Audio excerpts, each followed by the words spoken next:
so fast to give in, 'cause you're the one to blame. It's unforgiving. Hello and welcome back to another episode of Lost Ox Media. Thank you for joining me on another week of debauchery where we make you take a second look at what you just watched. Yes, we don't have a lot on today's docket, but as always, we have a lot to cover with our favorite jamokes, you know? Before we get into all that though, I wanted to show you guys something. I wanted to show you guys this. Not the whole camera, just the lens that I had bought recently, you know? As a matter of fact, to show it off, let me show you guys what you look like to me. Let's turn it on. We can't forget to turn the camera on, right? Get a little focus going. Voila. That's what you look like to me. This is the first camera that I bought when I got into videography. The reason I bought the lens is because I'm starting to get into photography. Believe it or not, they're two completely different things. A lot of the principles apply, but you have to apply them at different times and different reasons. So you gotta learn the whole thing over again, kind of. So I bought this lens to kind of help me out with that. Not automatic, everything manual, fixed focal length, okay? 35 millimeter. Bought this thing for a couple $100. Takes pretty good pictures. The reason I bring it up though is because I bought it off of Amazon a couple days ago and I got it like the day after I ordered it, right? Nothing out of the ordinary there. But Amazon doesn't know that I have it. They still think that it's getting delivered. So they keep sending me all these messages, right? They're like, hey man, we're really sorry about your lens. You know, if it doesn't get to you by this date, let us know. We'll give you a full refund, my friend. We'll help you out because we know how this is inconvenience to you and we want to help you out in any way that we can. I'm like, send another lens. As a matter of fact, let me get a full refund for this one, right? Which is exactly what they plan on doing. I'm not going to say shit. So we're pulling a little bit of long con, a little bit of wire fraud. So if you see your Amazon driver, you even see an Amazon truck driving down the street, do not mention anything about this episode, okay? I do not need that shit on my plate. But what I do need on my plate are these jamokes. Let's talk about them. So we got Ethan Klein, of course. We always do our What's Eating Ethan Klein segment. Funny enough, I didn't realize until this last week's episode while I was doing the editing for it, the acronym for that is WEEK. You know, it's like our weak segment for a weak man like Ethan Klein. What's Eating Ethan Klein? If you haven't picked up on the wordplay for that, it's like What's Eating Gilbert Grape, but it's Ethan Klein. You know what I mean? I now that joke is ruined because I had to explain it to you. But hey, sometimes you got to ruin something to, you know, prime the stage to create something even better. So who knows what's going to come of this? We have Ethan having a good old-fashioned meltdown after Hassan Piker streams that he's been doing lately about this whole Israel-Palestine conflict, right? And because of them, I guess, a lot of Hassan's fans and followers are starting to harass Ethan online for being a what's that word? A Zionist. A Zionist, they say, this Zionist word, right? We'll get into all that a little bit later. Then we have Dave Portnoy. Apparently he doesn't know what a corn dog is. It's a very stupid little bit that we're gonna get into, but I think it's crazy that you could be like a 72-year-old man and not know what a fucking corn dog is. That's insane to me. And then during his latest episode of the BFS podcast, he ends up losing his cool over this TikTok that some random girl made having to do with him. All kind of funny stuff. Then we got Chris DiStefano and Joe DeRosa trying to give actual good advice on the Kill Tony show. But, of course, Tony's jacket is going to be too gay for them to concentrate on anything. So, you know, we'll be having to deal with that later as well. This hat is actually killing me. You see this thing? Lost Ox Media got this hat in the mail, also on Amazon, in the same order that they gave me the lens. But for some reason, this got marked as delivered. This logo is going to be all over the place by the end of this episode. I'm telling you that right now. Look at me. Look at me struggling with this goddamn thing. But we're going to make it work. You know, who knows? I might be selling these things sometime soon. And then we're going to end the episode off with a chef that actually makes Bert Kreischer look good, you know? You know the YMH, Your Mom's House, with Tom Segura and Christina P. So they end up finding this chef on TikTok, this fancy chef guy. This guy is a complete jackass in the kitchen. They end up paying like huge amounts of money to get this guy to come onto the show because this guy full on thinks that he's like Gordon Ramsay. Wait until you see that one. Like, that is going to be such a wild segment. You're not even going to believe the stuff that this guy's pulling off in the kitchen. I'm going to tell you that right now. So I won't even hold you guys any longer with all this intro rhetoric. Let's get right into it. We're going to start with a good old joke that one of the co-hosts on the BFFs podcast made a couple weeks ago, right? Because all this is going to tie into the time codes that we have for Dave Portnoy losing his shit a little bit later on the latest episode of BFFs. So this co-host, I forget this guy's name. I say it like almost every episode. I'm in love with this show, BFFs.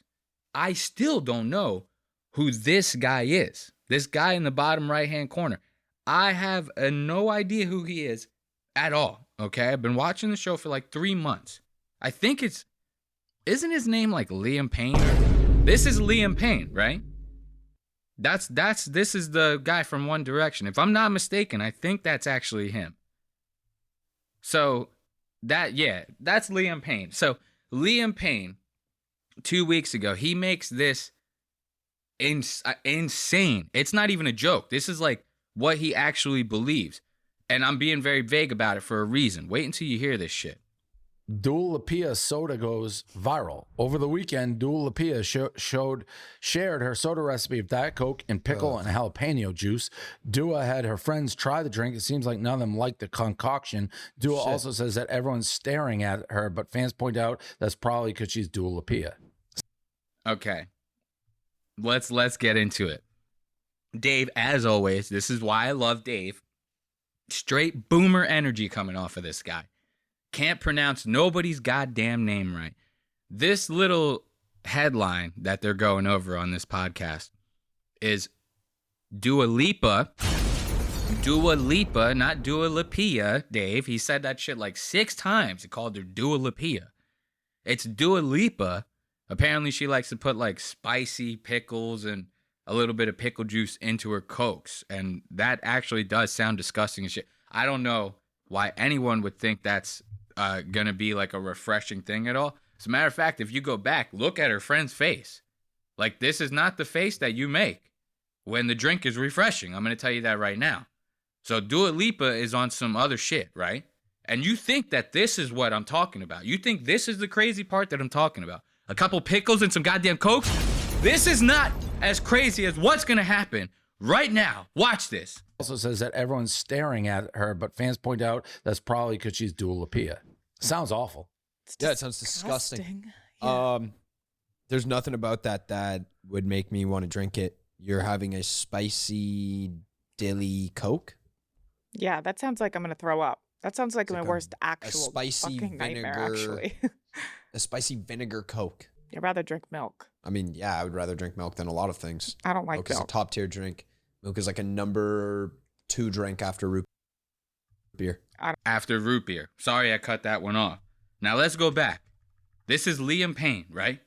He's priming us for probably one of the most psychotic takes that you're going to hear in the year 2024. This is insane. I didn't even know people still did this, okay? Right now, you got Brie Chicken Fry saying how this soda drink that Dua Lipa likes to drink with the pickles and the spices in it sounds disgusting. Liam Payne over here is agreeing with her. Okay? He's like, that's gross. Then Bree says, I'd rather drink milk, right? Because in regular circumstances, people don't drink milk. You drink milk like with desserts, right? Cookies, donuts, maybe some cake. This is the time that you drink some milk. But this guy, he starts priming us for some psychopathic shit. And he starts propping up how milk is actually like a number 2 drink aside from root beer. So in his book, he's got root beer number 1, milk number 2, right? And this is where the crazy shit starts to unfold. Listen to this bullshit. I don't like Milk is a milk. top tier drink. Milk is like a number 2 drink after root beer. I don't Root beer, just drink milk. water. Like whole milk? Like 2%. You guys just drink a 2%. glass of milk? Well, I will with cookies, 100%. Yeah, I'll just cookies. I'll drink a dip them glass. in. Cake. Yo, go outside, play a little basketball. You're hot. Come inside. Boom, glass of milk. That's Delicious. that's crazy. This fucking guy. This guy, Liam Payne. It is, right? I still don't know if this is him for sure, but I'm pretty sure that he's the guy from One Direction. So Liam over here is talking about how milk is such a top tier drink. This guy is going to go outside. He's going to play a full ass game of basketball on a hot day. He's going to come inside. He's going to drink a glass of milk. What kind of crazy shit is this? What part of Tennessee did this guy grow up in? Because this is not normal. This is like psychopath shit. And right away, Dave and Bree are like, bro, what the fuck are you even talking about? Milk on a hot day. Do you know what that would do to you? They're going to mention it. Milk, you got to think. Remember the movie Anchorman? He's drinking the milk in the middle of San Diego, crying his ass off. He's milk was a bad choice. It's all hot out. There's a reason he said that. It's because milk will spoil inside you, my friend. You cannot be drinking that shit on a hot day. Start busting out crazy activities and stuff. This legitimately is psychopath behavior. And Dave's about to express that to this guy right now. Like, this is not cool. Basketball, you're hot. Come inside. Boom, glass of milk. That's Delicious. that's crazy. Yeah. That is lunatic No, it's stuff. not. My Yes, sister it is. eats spaghetti delicious. and milk. Spaghetti and Oh, milk. every time. spaghetti's so good with milk. What is it with people Any and like spaghetti and milk? pizza with a glass of milk. Josh, this is psycho stuff. That's what I'm saying. No, Milk pizza people with a glass freak of me milk the is fuck out. so cake. good. But like Basketball, milk. milk. Yeah, well, like you're like hot and you're Pizza sweating and you and come milk? inside and it's like, No. wow, what a replenish, dude. Like, What is this Muppet doing? This guy is what a replenish. You see his body language? He's like, oh my God, what a replenish this is. Wait until you see this guy. yeah, like you're like hot and you're Pizza sweating and you and come milk? inside and it's like, No. wow, what a replenish, dude. Like, water does stuff, but the One more time. Look at how giddy this guy's getting over this. you come Milk? inside and it's like, No. wow, what a replenish, dude. Like, water does stuff, but the milk is like, That'll it's make fuller. You, then you just It's fuller, he says. Milk is fuller, he said. This is insanity, bro. If you are drinking milk like this, you need to turn this podcast off. Turn it off, unsubscribe from the channel, and go drink your milk and eat your pizzas and spaghettis and all that good shit. We cannot be friends, okay? Who is doing this? Who is doing this, right? I'm bringing this up for a very specific reason because they're going to touch on it in the episode after, which we will get into later on. turn into a milkshake after basketball. Yeah, it's and crazy. grow up. That's this grow is up. took. Stay young. What do we How got to long- grow up How for? long have we been doing this show? 3 years at No, least. 4 years in like 4 4 years. days. Yeah, this is the craziest thing I think you've said. You drink milk like it's Gatorade. Yeah, it's Uh, crazy. Actually, people aspire to drink Gatorade like I drink milk. Look at this fucking psychopath.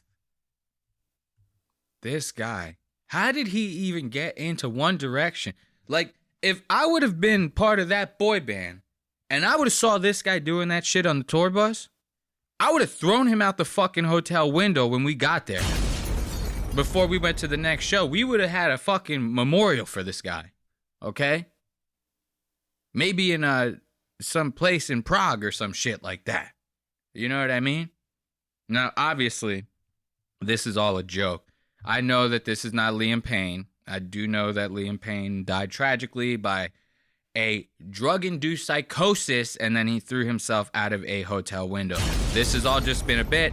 I'm pretty sure this guy's name is Josh, but I did just only find that out a couple days ago, even though I've been watching this show for so long. And this was crazy to me. When I found this out, I had no choice but to look this guy's name up. Sitting there talking about how people aspire to drink Gatorade the way he drinks milk. That's crazy. Actually, people aspire to drink Gatorade like I drink milk. That is legitimately the face of a psychopath. And for that, we love him. We'll be touching back in a little bit later with the BFFs podcast when we watch Dave completely explode when he loses his shit over a random girl's TikTok, which is actually quite funny. But for now, we're going to start priming ourselves for this What's Eating Ethan Klein segment, okay? The week segment. This is the week segment of the show, okay? W-E-E-K. What's Eating Ethan Klein? I just had to explain it again. I'm ruining this joke. So, basically, like I said earlier, we got Ethan, right? He's been getting very touchy lately. Ever since like October 7th, this guy has been like real touchy with the stuff that he sees online in regards to the conflict over in Gaza, right? Which is, I guess it's an admirable thing to care about to a certain degree, but I live over here. I feel for the people over there. I'm going to start this segment out by saying that right now. All this stuff that's happening over there, I could give two fuck. That has nothing to do with me. It's tragic. I feel for the people over there because if I happen to be unlucky enough to be born over there and going through all that shit, yeah, it would suck. Fact of the matter is I'm not, and I got a lot of other shit to deal. You have any idea how much it costs to keep the lights on in this bitch? Okay? So I got shit that I got to deal with on my own. So when I start seeing stuff online, if I'm not a Jew, right? But if I started seeing like Puerto Rican hatred online, it's like the furthest thing that's going to impact my life. You know, seeing some bullshit like that online, because I'm not walking down the street and people are just calling me like a spick out of nowhere. Is it, hey, you Puerto Rican bastard? Like this, that's not happening in my everyday life. And although I'm not Jewish, I'm not seeing all that happening either with like Jews. Like not in the way that Ethan's claiming. He's kind of like the tone that's set for this is he's kind of making it seem like online is like real life, right? And it's not.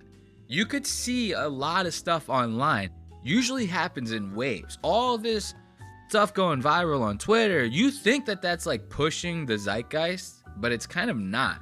All of it's for clicks. There's really like no substance behind it when people are like promoting that kind of stuff. They're only doing it because they know it's going to get a rise out of people like Ethan or something like that.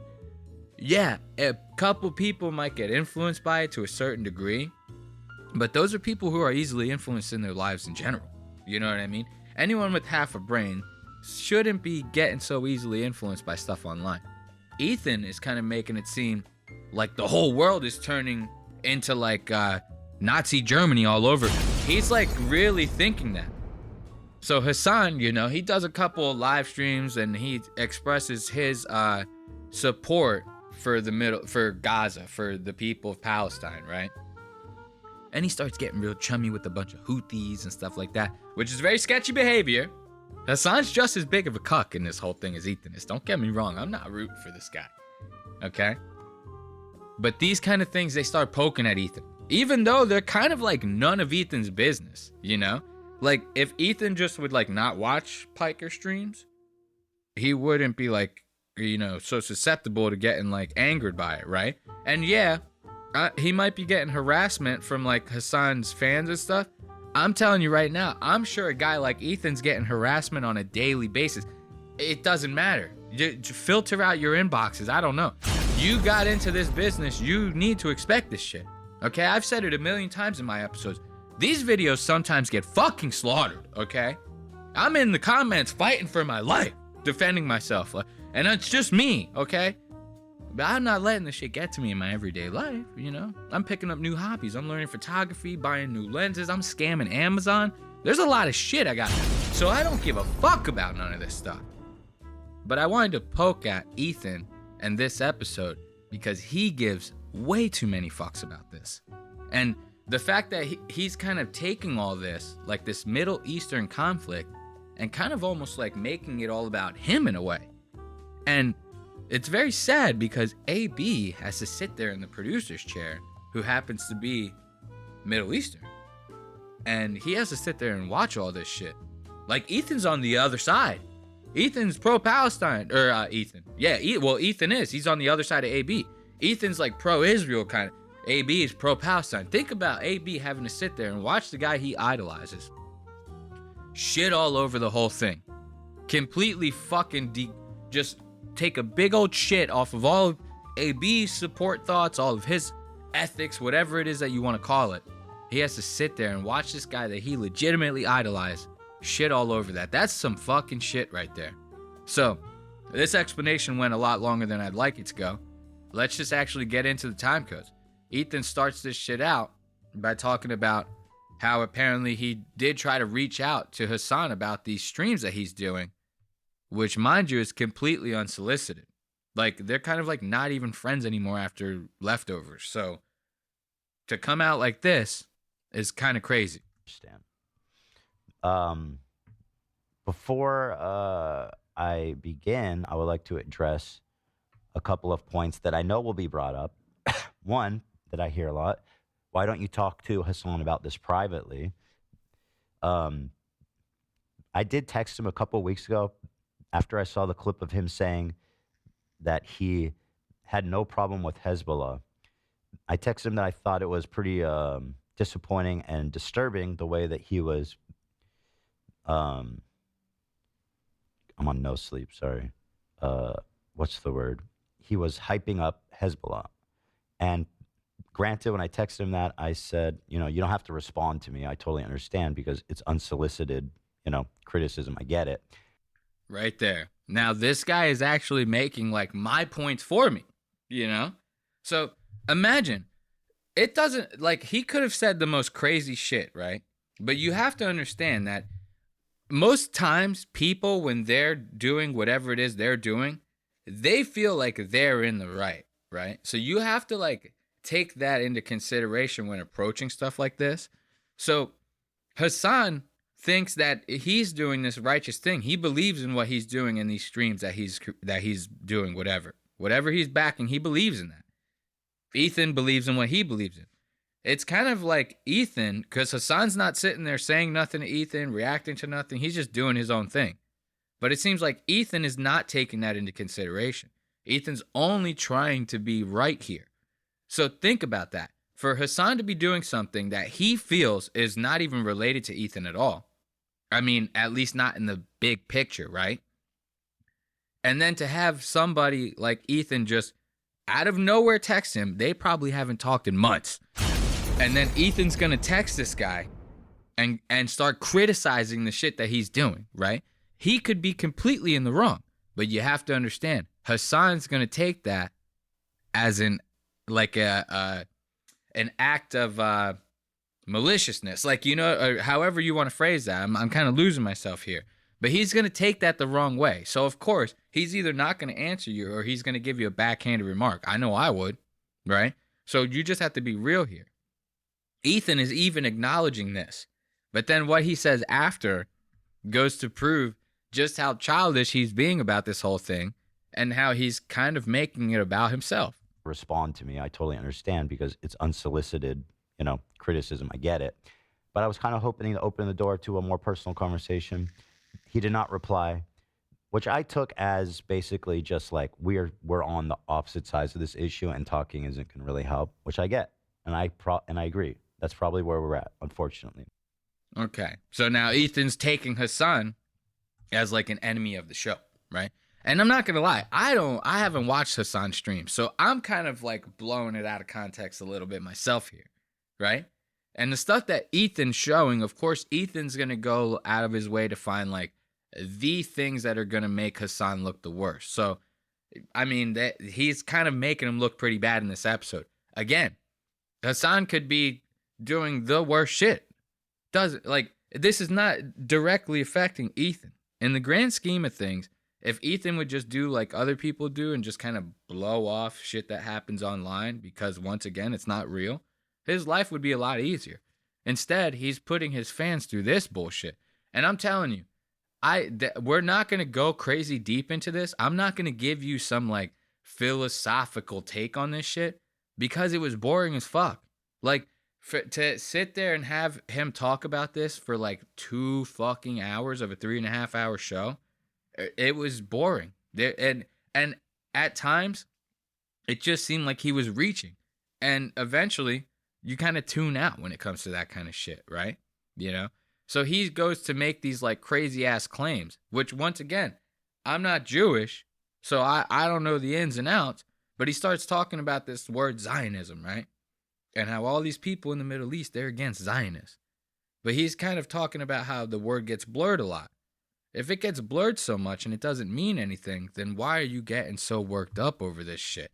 It's like he's going on to try to bring up these points, but then he goes and says something right after to kind of like take the validity out of his points that he's making. He's like contradicting himself at the same time that he's making these points. It's kind of ridiculous. At all.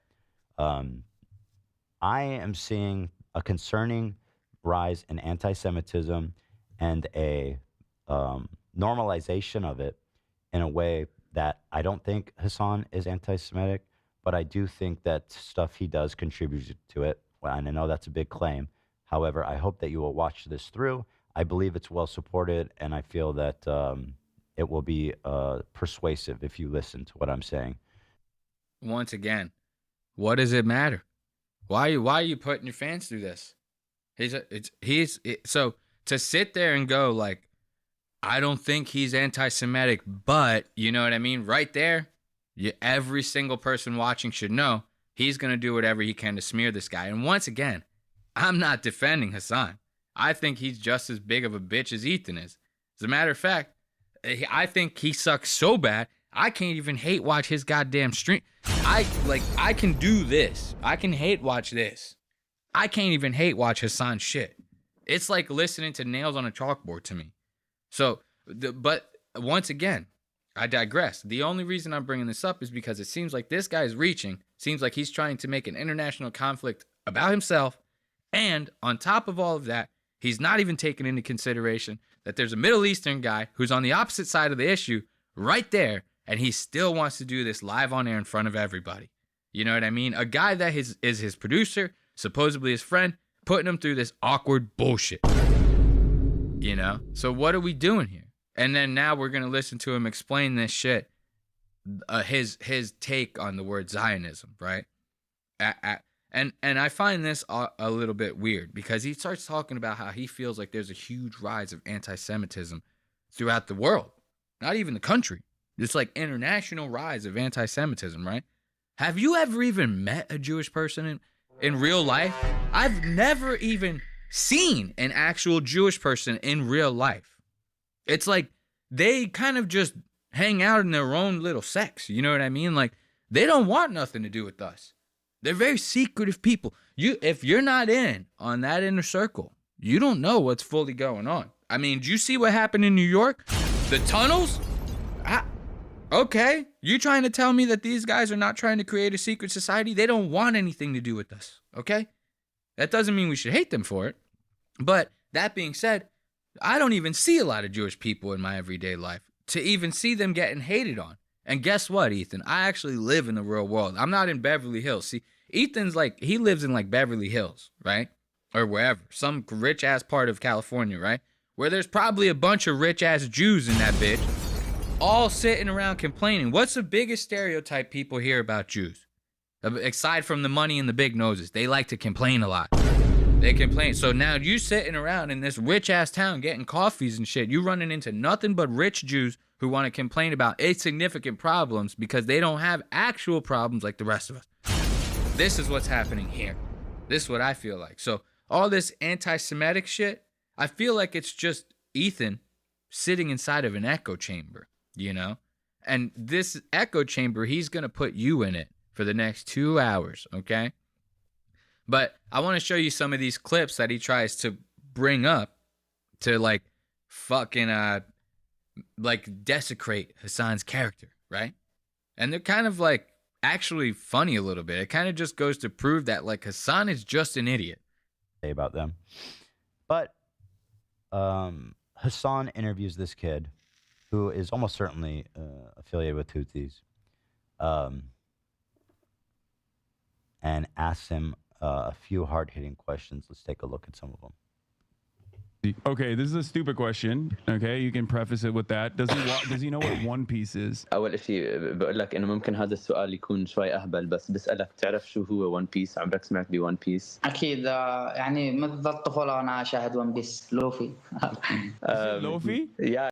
Luffy? Did he say Luffy? Look, this is the kind of shit that we're dealing with. This is Ethan talking about how Hassan is spreading this anti-Semitism, right? This guy, he's asking like a Houthi pirate, which is probably an anti-Semitic terrorist. Let's not get that twisted. But he's sitting there asking this guy if he's ever seen the fucking show One Piece, the anime One Piece. This is where Ethan starts with these clips. He goes, look at how crazy Hassan's being. Hassan's asking this guy about anime. He's completely unhinged. يعني منذ الطفولة وأنا أشاهد ون بيس لوفي. Lofi? Yeah, he said he's been watching it since he was a kid. No way! Yeah. That's sick. Yes. That's fire. That's so fire. Oh my God. We think the Houthis, Ansar Allah, is doing what Luffy would do. You should tell him that. بيقول لك حسن إنه اللي So this is a meme. He's saying the Houthi pirates are like Luffy. Luffy, of course, is this irreverent, fun-loving, happy, lovable character who. Now, see what's happening here? This guy, pay attention to him, because he's clearly like reading little excerpts right out of his laptop. He has this whole thing fucking prepped to the bone. You know what I mean? So right now, like I said, it's very stupid that Hassan's sitting there going like, "Oh man, you guys are doing what like Luffy would do. You guys are like pirates. This is fucking awesome, bro. You guys are cool." Yeah, he's an idiot. We get it. Okay? This is, you let idiots just do idiot shit. Eventually, they just fade the fuck out. I get Hassan has a huge following. Eventually, he's going to fuck up. Okay? This happens to all of them. It's eventually going to happen to you, Ethan. So, just let him fucking live, bro. And if something doesn't happen to ruin his career, eventually he'll die. Just don't even worry about the fucking guy. Okay?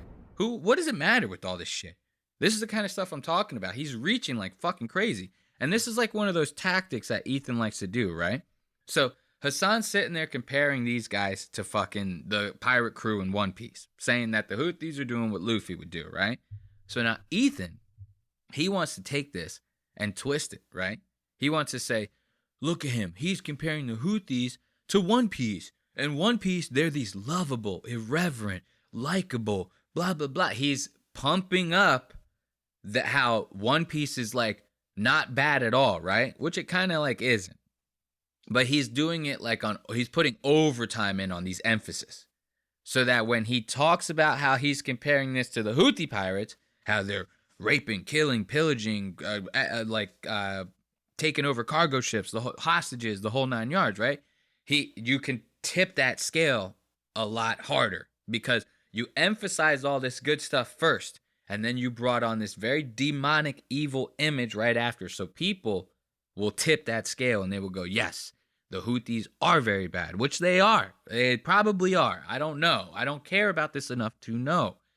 But these are like these fucking crazy ass tactics that people like Ethan use to further their point. And it's very deceptive. Just wants to experience freedom on the high seas. Let's listen to it again in full. Listen to him explain this Monkey D. Luffy guy. Luffy, of course, is this irreverent, fun-loving, happy, lovable character who just wants to experience freedom on the high seas. And it appeals to youth, appeals to young people. And Hassan is working overtime to convince people that this child, who is a terrorist, not child, he's like 20. This kid who's a terrorist is just like Luffy. Now, correct me if I'm wrong. I've only seen halfway through One Piece, so I don't know. But I don't remember Luffy flying this Jolly Roger. Death to America, death to Israel, curse to the Jews. That was not on his Jolly Roger. But once again, there's... Have you guys ever seen One Piece? I've seen One Piece. I've seen all of it. He's only seen the first half. I got some news for you, Ethan. The second half, they actually do fly this thing around. Their ship actually has this exact flag on it for the whole second half of the show. They go, like, if you don't know about One Piece, they're like chasing around these like devil fruit things. This guy's trying to be like the greatest pirate ever, right? In the first half, they're worried about the devil fruits. In the second half, they start focusing on the Israel-Palestine conflict, and Luffy starts taking out fucking Israelites left and right. I'm talking big numbers. This guy is knocking them off. And yes, he's flying this same Jolly Roger. Like, The second half of One Piece gets very, very dark for those of you that don't know, okay? So yeah, Ethan, One Piece, they get pretty crazy. It's like the whole thing is like about the Israel-Palestine conflict in the second half. You should watch. And it's still going. That show is still going. It's been going on for like 30 years, okay? So yeah. Ooh, you hear that? Nice little motorcycle in the background. Of course, we love that. So this is the kind of shit that I'm talking about, that Hassan, he kind of is just like really stupid. It's almost kind of blows my mind that he is kind of like a political streaming voice that people actually hold on to when it comes to these kinds of things. Because he legitimately is an idiot. And once again, what's that saying? People say, don't argue with idiots. You'll never win arguing with an idiot. So that's kind of like what's happening with Ethan. He's basically arguing with an idiot who, like, right now in this very moment of the stream going live, doesn't even know that he's arguing with him. So what does that make him look like, you know? And we're about to prove it, how big of an idiot Hassan is right here, with this segment called Houthi, the musical. Nice. Yeah, we did. I'm sorry. I needed the money. Oh, you want to see a Houthi musical? Sure. These were the people that the Saudis were killing, by the way. Zach, just so you know, these fucking... Sorry, the sound pack is falling off here. It's falling off. I'll just put it on the table. Okay. Actually, it's fine. Look at this guy. Can we get through one fucking stream without you having a fucking problem? It's always something with this guy. He wants to eat. The sound pack's falling off. The mic is too... I'm sick. I got diarrhea. It's always fucking something with him. Let's get on with this shit. Just make sure it doesn't fall. Should I put it on the ground? Yeah, that's fine. All right. My vape. Is that good? Yeah, that's good. Okay. Come on. Here, let's continue. Please. Musically gifted individuals. Yeah. Okay, I'm sorry. I need the money, guys. I'm gonna grab my food. Let me read the words for you to enjoy. The money, guys. And once again, I feel that we should throw up. We disavow this video, Nate, because on YouTube, they actually don't allow terrorist propaganda videos to play. And I want to make it very clear that I actually do not condone this. I think these guys are terrorists, and they're dangerous, and this is dangerous propaganda, and I'm watching it for critical reasons. Is it? So now, you see what's happening here? Like, when I first watched this part of the show, I thought that Ethan was, like, falling for, like, a trick. I legitimately thought this was Hassan pulling off, like, a bit or something. You know what I mean? Because to contextualize this for you, for those of you just watching, and I know the music's a little confusing, all that, Hassan asked this guy on his stream if he wants to watch a Houthi musical. How many of you know about that one on Broadway? You don't, because it don't exist, right? There's no such thing as a fucking Houthi musical. So he asked this guy, you want to see a Houthi musical? This guy's like, yeah, dude, let's turn it on. He's expecting, like, Bollywood. You know, he's expecting people in, like, nice garbs, dancing around, some belly dancers. They got the tassels on their hips with, like, the clams on them, so they're clicking the whole time that they're shaking their hips, like shit like that. This is what this guy's expecting. Instead, Hassan ends up turning on a full-blown propaganda fucking Houthi music video. Like, this is... I'm talking knives, guns, like death to America, we don't care, like the whole 9 yards. He's legitimately telling this guy as if this is like a music video. So I thought this was a bit. I thought Hassan was like playing one off on his friend. No, like I said, he's just that fucking stupid. Look at this. Up, Nate? Yeah, throw that up when I watch this because, frankly, I'm risking my ass watching this clip. Yeah, fuck the... And you hear Ethan. This is what I'm talking about, these tactics that he does. He's like, yeah, I'm risking my ass. We should... It's like he's passively trying to, like, get him deplatformed kind of in a way by being like, I'm primarily on a platform that doesn't allow stuff like this. Because my platform fucking sucks. Hey, look, we're posting to YouTube too. I'll tell you right now, YouTube's full of pussies. All right, it's as soon as you monetization, whatever, all that stuff, you got to start watching what you say. Guess what? We're not fag, retard, Jew, cuck. There you go. Demonetize the video. So he's sitting there trying to make it like, oh look, it's such a big deal that Hassan's doing this and that Twitch is allowing this to give in. And this is the same shit that I was talking about earlier when he was propping up Luffy before talking about the Houthis. It's the same type of shit. He's like trying to bait you. He's trying to manipulate you, the audience. He's trying to manipulate YouTube. He wants them to hear this. He wants this to get echoed through the internet. So eventually YouTube hears it. Eventually Twitch hears it. And maybe they end up suspending or banning Hassan. That's basically what he's doing. And being a YouTuber and Ethan's caliber, he should know that this is like the most fucked up thing you could do as a creator. You're not supposed to be going for other people's livelihoods, because if someone went after his, he'd be crying like a little bitch. This is what we're talking about here. Houthis. So he introduces it as a fun Houthi musical. It is. This is the funnest musical I've ever seen. Musically gifted individuals. Yeah. Okay, I'm sorry. I need the money, guys. We do not care. We do not care. Make it a major world war. Great. Good messaging. Shooting, their heart longs for master rifles and assault rifles. Look at this fucking idiot.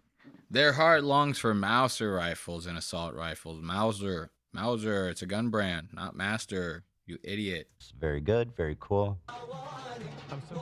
He gets up and leaves his poor friend there in the trenches. This is the part that I was talking about that's hilarious. So Hassan puts this fucking propaganda video on, right? Like I said earlier, he put it on for his friend. He's like, yeah, man, this is going to be like the Chris Brown equivalent of fucking Houthi music, you know? And then Hassan just leaves his friend. He puts on this fucking video and then leaves him as if to like brainwash him. This would be a great Saturday Night Live bit. Like, this would actually be a funny Saturday Night Live bit. Unlike that fucking deleted Jelly Roll one. Look up Jelly Roll's deleted skit on Saturday Night Live. That shit was trash. So this would be a great Saturday Night Live skit. Look, we'll zoom in a little bit. You'll see Hassan, he just leaves his buddy during all this.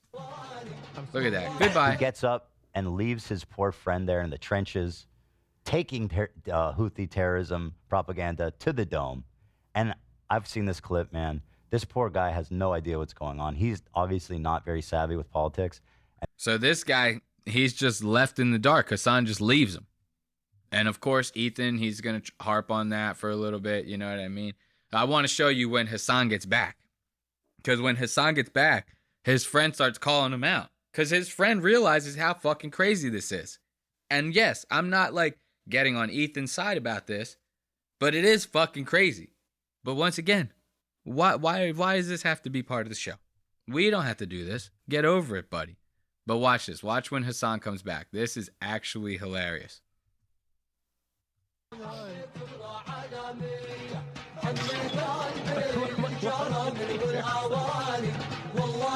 Hassan comes back from the bathroom. We've now digested a minute and 10 seconds of unmitigated terrorist propaganda. Here they are holding up the signs, as I pointed out. It says, "Death to Israel, curse upon the Jews, death to America," right there on display. That's actually the sign from One Piece. So, you know, get over it. A 3-minute video of... What do you mean a music video? When you said music video, I'm expecting like, bad example, Chris Brown dancing, you know? No. They do like... What is Look, I gotta pause. We gotta zoom in on that. So this guy right away, he's like, Hassan, what the fuck is this? I'm expecting like, bad example, Chris Brown dancing, you know? No. They do like... What is They do this? musicals. They're very musical people. Are you being serious? Dog, what do you... Look! You think I made this? This isn't music. I know they're singing, but I'm seeing just guns and shit. This isn't a music video, Hassan. No, it is. They do musicals about like their fucking like their actions all the time. Yeah, that's called terrorist propaganda. See, this is what I'm talking about. And Ethan's kind of right. It is a propaganda video, and Hassan's fucking retarded for watching the shit. But once again, come on, did this have to be a whole episode? Like I said, you're not going to get these like crazy philosophical takes from me. I'm just pointing out Ethan's like flailing here. Like I went into the Snark subreddit, the H3 subreddit. Nobody had anything good to say about this. People on Ethan's side or otherwise. Every single person looked at this as if Ethan's like flailing around and having like a manic episode online. Other creators included. There's a bunch of creators that now are sitting there offering up their debates to Ethan. hey, I'd love to get on your show and debate you about all this stuff. Guess what? I guarantee you Ethan doesn't accept a single one. If it's not an idiot like Steve will do it, or that guy that called him out on fucking Rodeo Drive from that TikTok video we watched a couple episodes back, or if it's not someone like the Fresh and Fit guys, you know, people that are clearly below Ethan's intellect, which is saying a lot. If it's not any of these people, Ethan's not going to accept that debate, you know? Ethan's not going to get up there with like someone like Jordan Peterson or something. That they would school the fuck out of him. As much as I hate those kind of cucks, I would love to watch them school the shit out of Ethan. So he's really getting on this. And once again, remember I told you how he likes to do this thing where he kind of like passively aggressively tries to push his point. He did it with the propping up of Luffy. He did it with him sitting there embellishing all this shit that he's talking about now.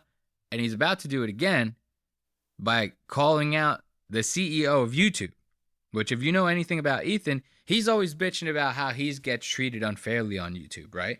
But then he goes and he says shit like this. So there it is. Yeah,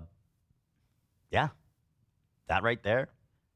Something similar to that caused the apocalypse on YouTube. Twitch, however, I think it's officially sanctioned by the CEO. I say that because he said his son's his favorite streamer. He really filmed forcing the Twitch staff to wish him happy birthday.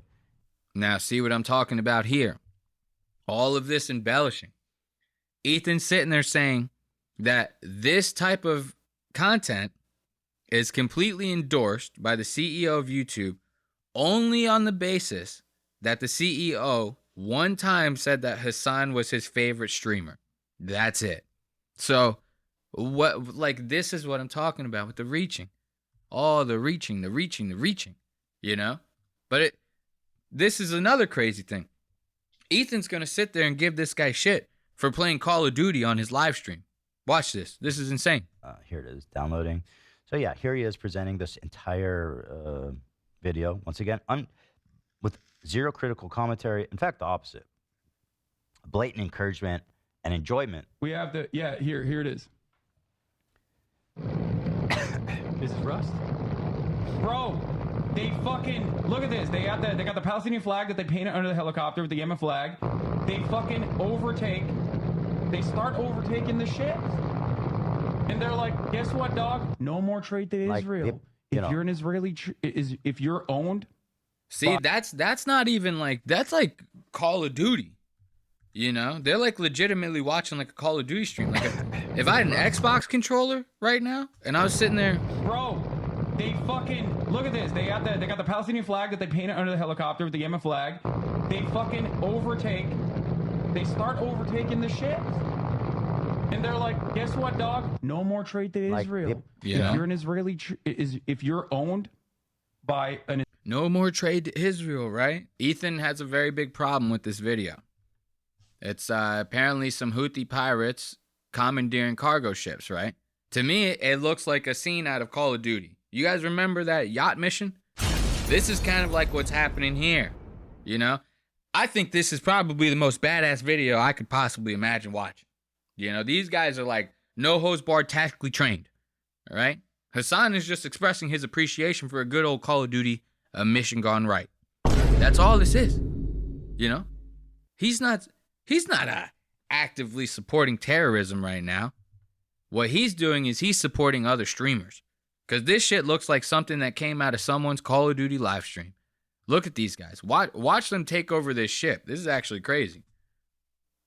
About the Palestinians, we don't want you bombing them, so we're gonna fucking take action, and we're gonna try to punish you economically to the best of our ability. And by God, they started doing that, and they were doing it real well. So they started taking over these ships. They started targeting the ships. Appreciate the flowery language. They're He like, loves hey, where it. you going? Whatever, blah blah blah. If you're trying to get in there, we're gonna fucking bomb you. Are there people on this helicopter right now? Yes. What do you mean? Of course there are people on this helicopter. What do you think? It's a fucking drone? Kind of, from this angle. No, there are people on this helicopter. Rude. This is like a hostile. Look, watch. You're about to see Luffy from One Piece and his pirate crew. This is actually a clip out of One Piece. You're about to see Luffy and his whole pirate crew come out of here and take over the ship. Watch. Agree with Hassan, it does kind of look like a drone. Just saying. It was a reasonable question. Yeah. Yeah. They're flexing. Look, Here see? they are boarding the They're ship. coming in. There's the whole One Piece crew. They all got shiesties on because this is going to be a heavy one. They're going to have to use all the devil fruits on this one. So this is actually a scene out of One Piece, the second half of the season that Ethan didn't see. Hot with guns. Yeah, but you have to understand this. Literally, is a literally. Right? So like, So literally a Call of Duty campaign. This is so I'm gonna be real with you guys. I'm starting to get bored even going through these time codes with you because we have so much more fun shit to go over. So I'm just gonna end it on AB saying his piece. Like I said, I think it's kind of very inconsiderate on Ethan's part to be going through all this bullshit, right? And AB is just sitting there. And Ethan even acknowledges it. If you are that bored one day, go and watch this stream and you'll even hear Ethan say, how long we been doing this? They're like, oh, well, right now we're going for 2 hours. He's like, I've been talking about this for 2 hours? Like, he even says it. He even knows that he's fucking going off the rails with this shit. But yeah, he does it anyway. And to sit there and do this all in front of AB, who you know is sensitive to this, you know you fucking are constantly beating the shit out of this guy mentally, and maybe even physically. You know all this, yet you still want to put him through this. Let him call out for the day or something. And wait until you see AB's face when he even goes to talk about this. You can see how uncomfortable he is. You can see how much it's eating away at him inside because Ethan is like legitimately one of this guy's fucking heroes. That's how big of a loser AB is. Watch this. You want to say something, AB? Yeah, there's a lot of layers to this, and it's a little tricky for me to navigate. But first and foremost, I don't want to take away from how you're feeling or what you're experiencing, because I know that anti-Semitism is on the rise, and I know that you are definitely a victim of it and a target of it. And I like Hassan as well. And well, Hassan's look at this guy. He looks like he's like about to fucking cry. Let's go back a couple frames. Look at this. Look at that breathing. Look. This guy, he's like legitimately, it looks like he's about to cry, given his piece on this. And then Ethan interrupts him. Ethan can't even fucking give him that. a target of it. And I like Hassan as well. And well, Hassan's telling me it's not real. Sorry, I don't want to interrupt you. no, you're not interrupting me. Well, on that point, you're talking about the clip with Frogan, whenever he said that he said anti-Semitism is a form of bigotry that is not accepted, while Islamophobia is a form of bigotry that is accepted. And once again, does anyone actually know any real... I don't know a single Jewish person in real life. I've never seen anti-Semitism in my life. I've only seen it online. I've legitimately never, in the 36 years of my life, walked outside of my house and seen someone say anything derogatory to a Jewish person that wasn't just like a little bit rude. You know, like somebody bumps into you in public. You're like, excuse me, motherfucker. Like, yeah, that's normal. Never seen anyone just turn around and call a Jewish person a slur out of nowhere. But Ethan has, apparently. I don't. That's exactly what he said. I think what he was trying to say is that because of stuff like the Holocaust and all the persecution that Jews have gone through, you know, it's known that it's not accepted. Of course, people still do it. It is on the rise. Whereas Islamophobia, it doesn't have like a Holocaust type event, so people aren't as aware. And also, just, you know, being closer to 9/11, it's still prevalent. Based on there goes AB with his beautiful point. Of course, we love you, AB. We talk shit, but we wish you well. I wish you would actually move on with your life and get a different job working for someone else who didn't have to put you through all this stuff, you know? Once again, I want to end this by saying I'm not on either of these guys' side. And I know that anti-Semitism, along with racism and a lot of other isms, exist, right? But unless they're happening to you in your everyday life, who gives a fuck? That's the shit that I'm saying here. A lot of people online, especially people that are fans of the H3 show, they go out of their way to get involved in this shit. Who gives a fuck? Are your bills paid? Are you making your dreams come true?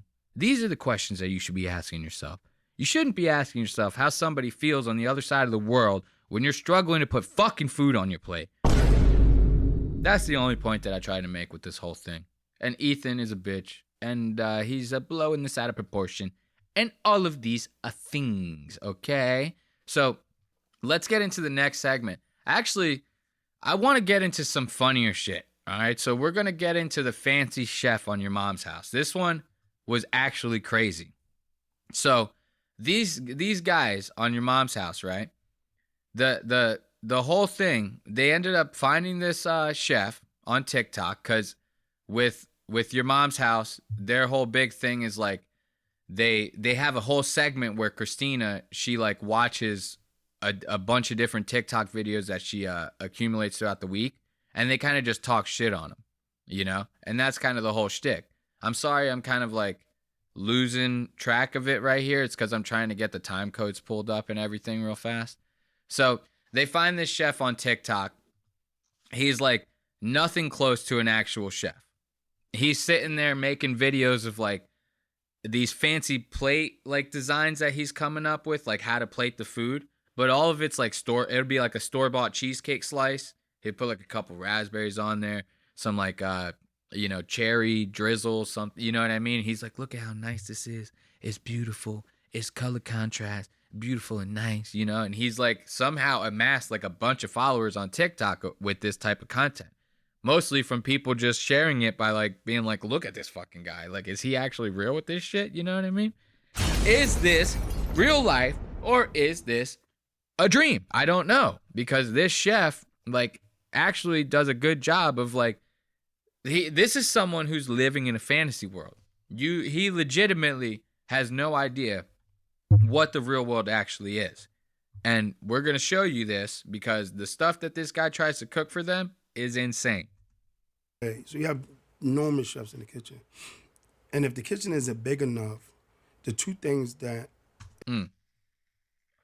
Wrong time code, of course. Let's get to the actual time code. We're going to introduce you to the fancy chef. Today we are bringing to you guys, we couldn't be more excited, the one and only fancy chef. Give it up, everybody. Wow, Yes. he's here. Yes. In the flesh. Yeah, I mean, like, we've been, watching the videos. We've been obviously, like, fascinated by this thing. I have to say, first... Look, right off the rip, look at how many phones this guy has, right? I'm going to tell you right now, those bitches are going off the entire time. And I'm going to show you. First of all, just so it's clear, we are big, big foodies. In other words, we love fine dining experiences. We love chefs. In my mind, hanging out with chefs is a lot like hanging out with any other artist. I see you guys as artists. So I like hanging out with musicians, painters, comics, etc.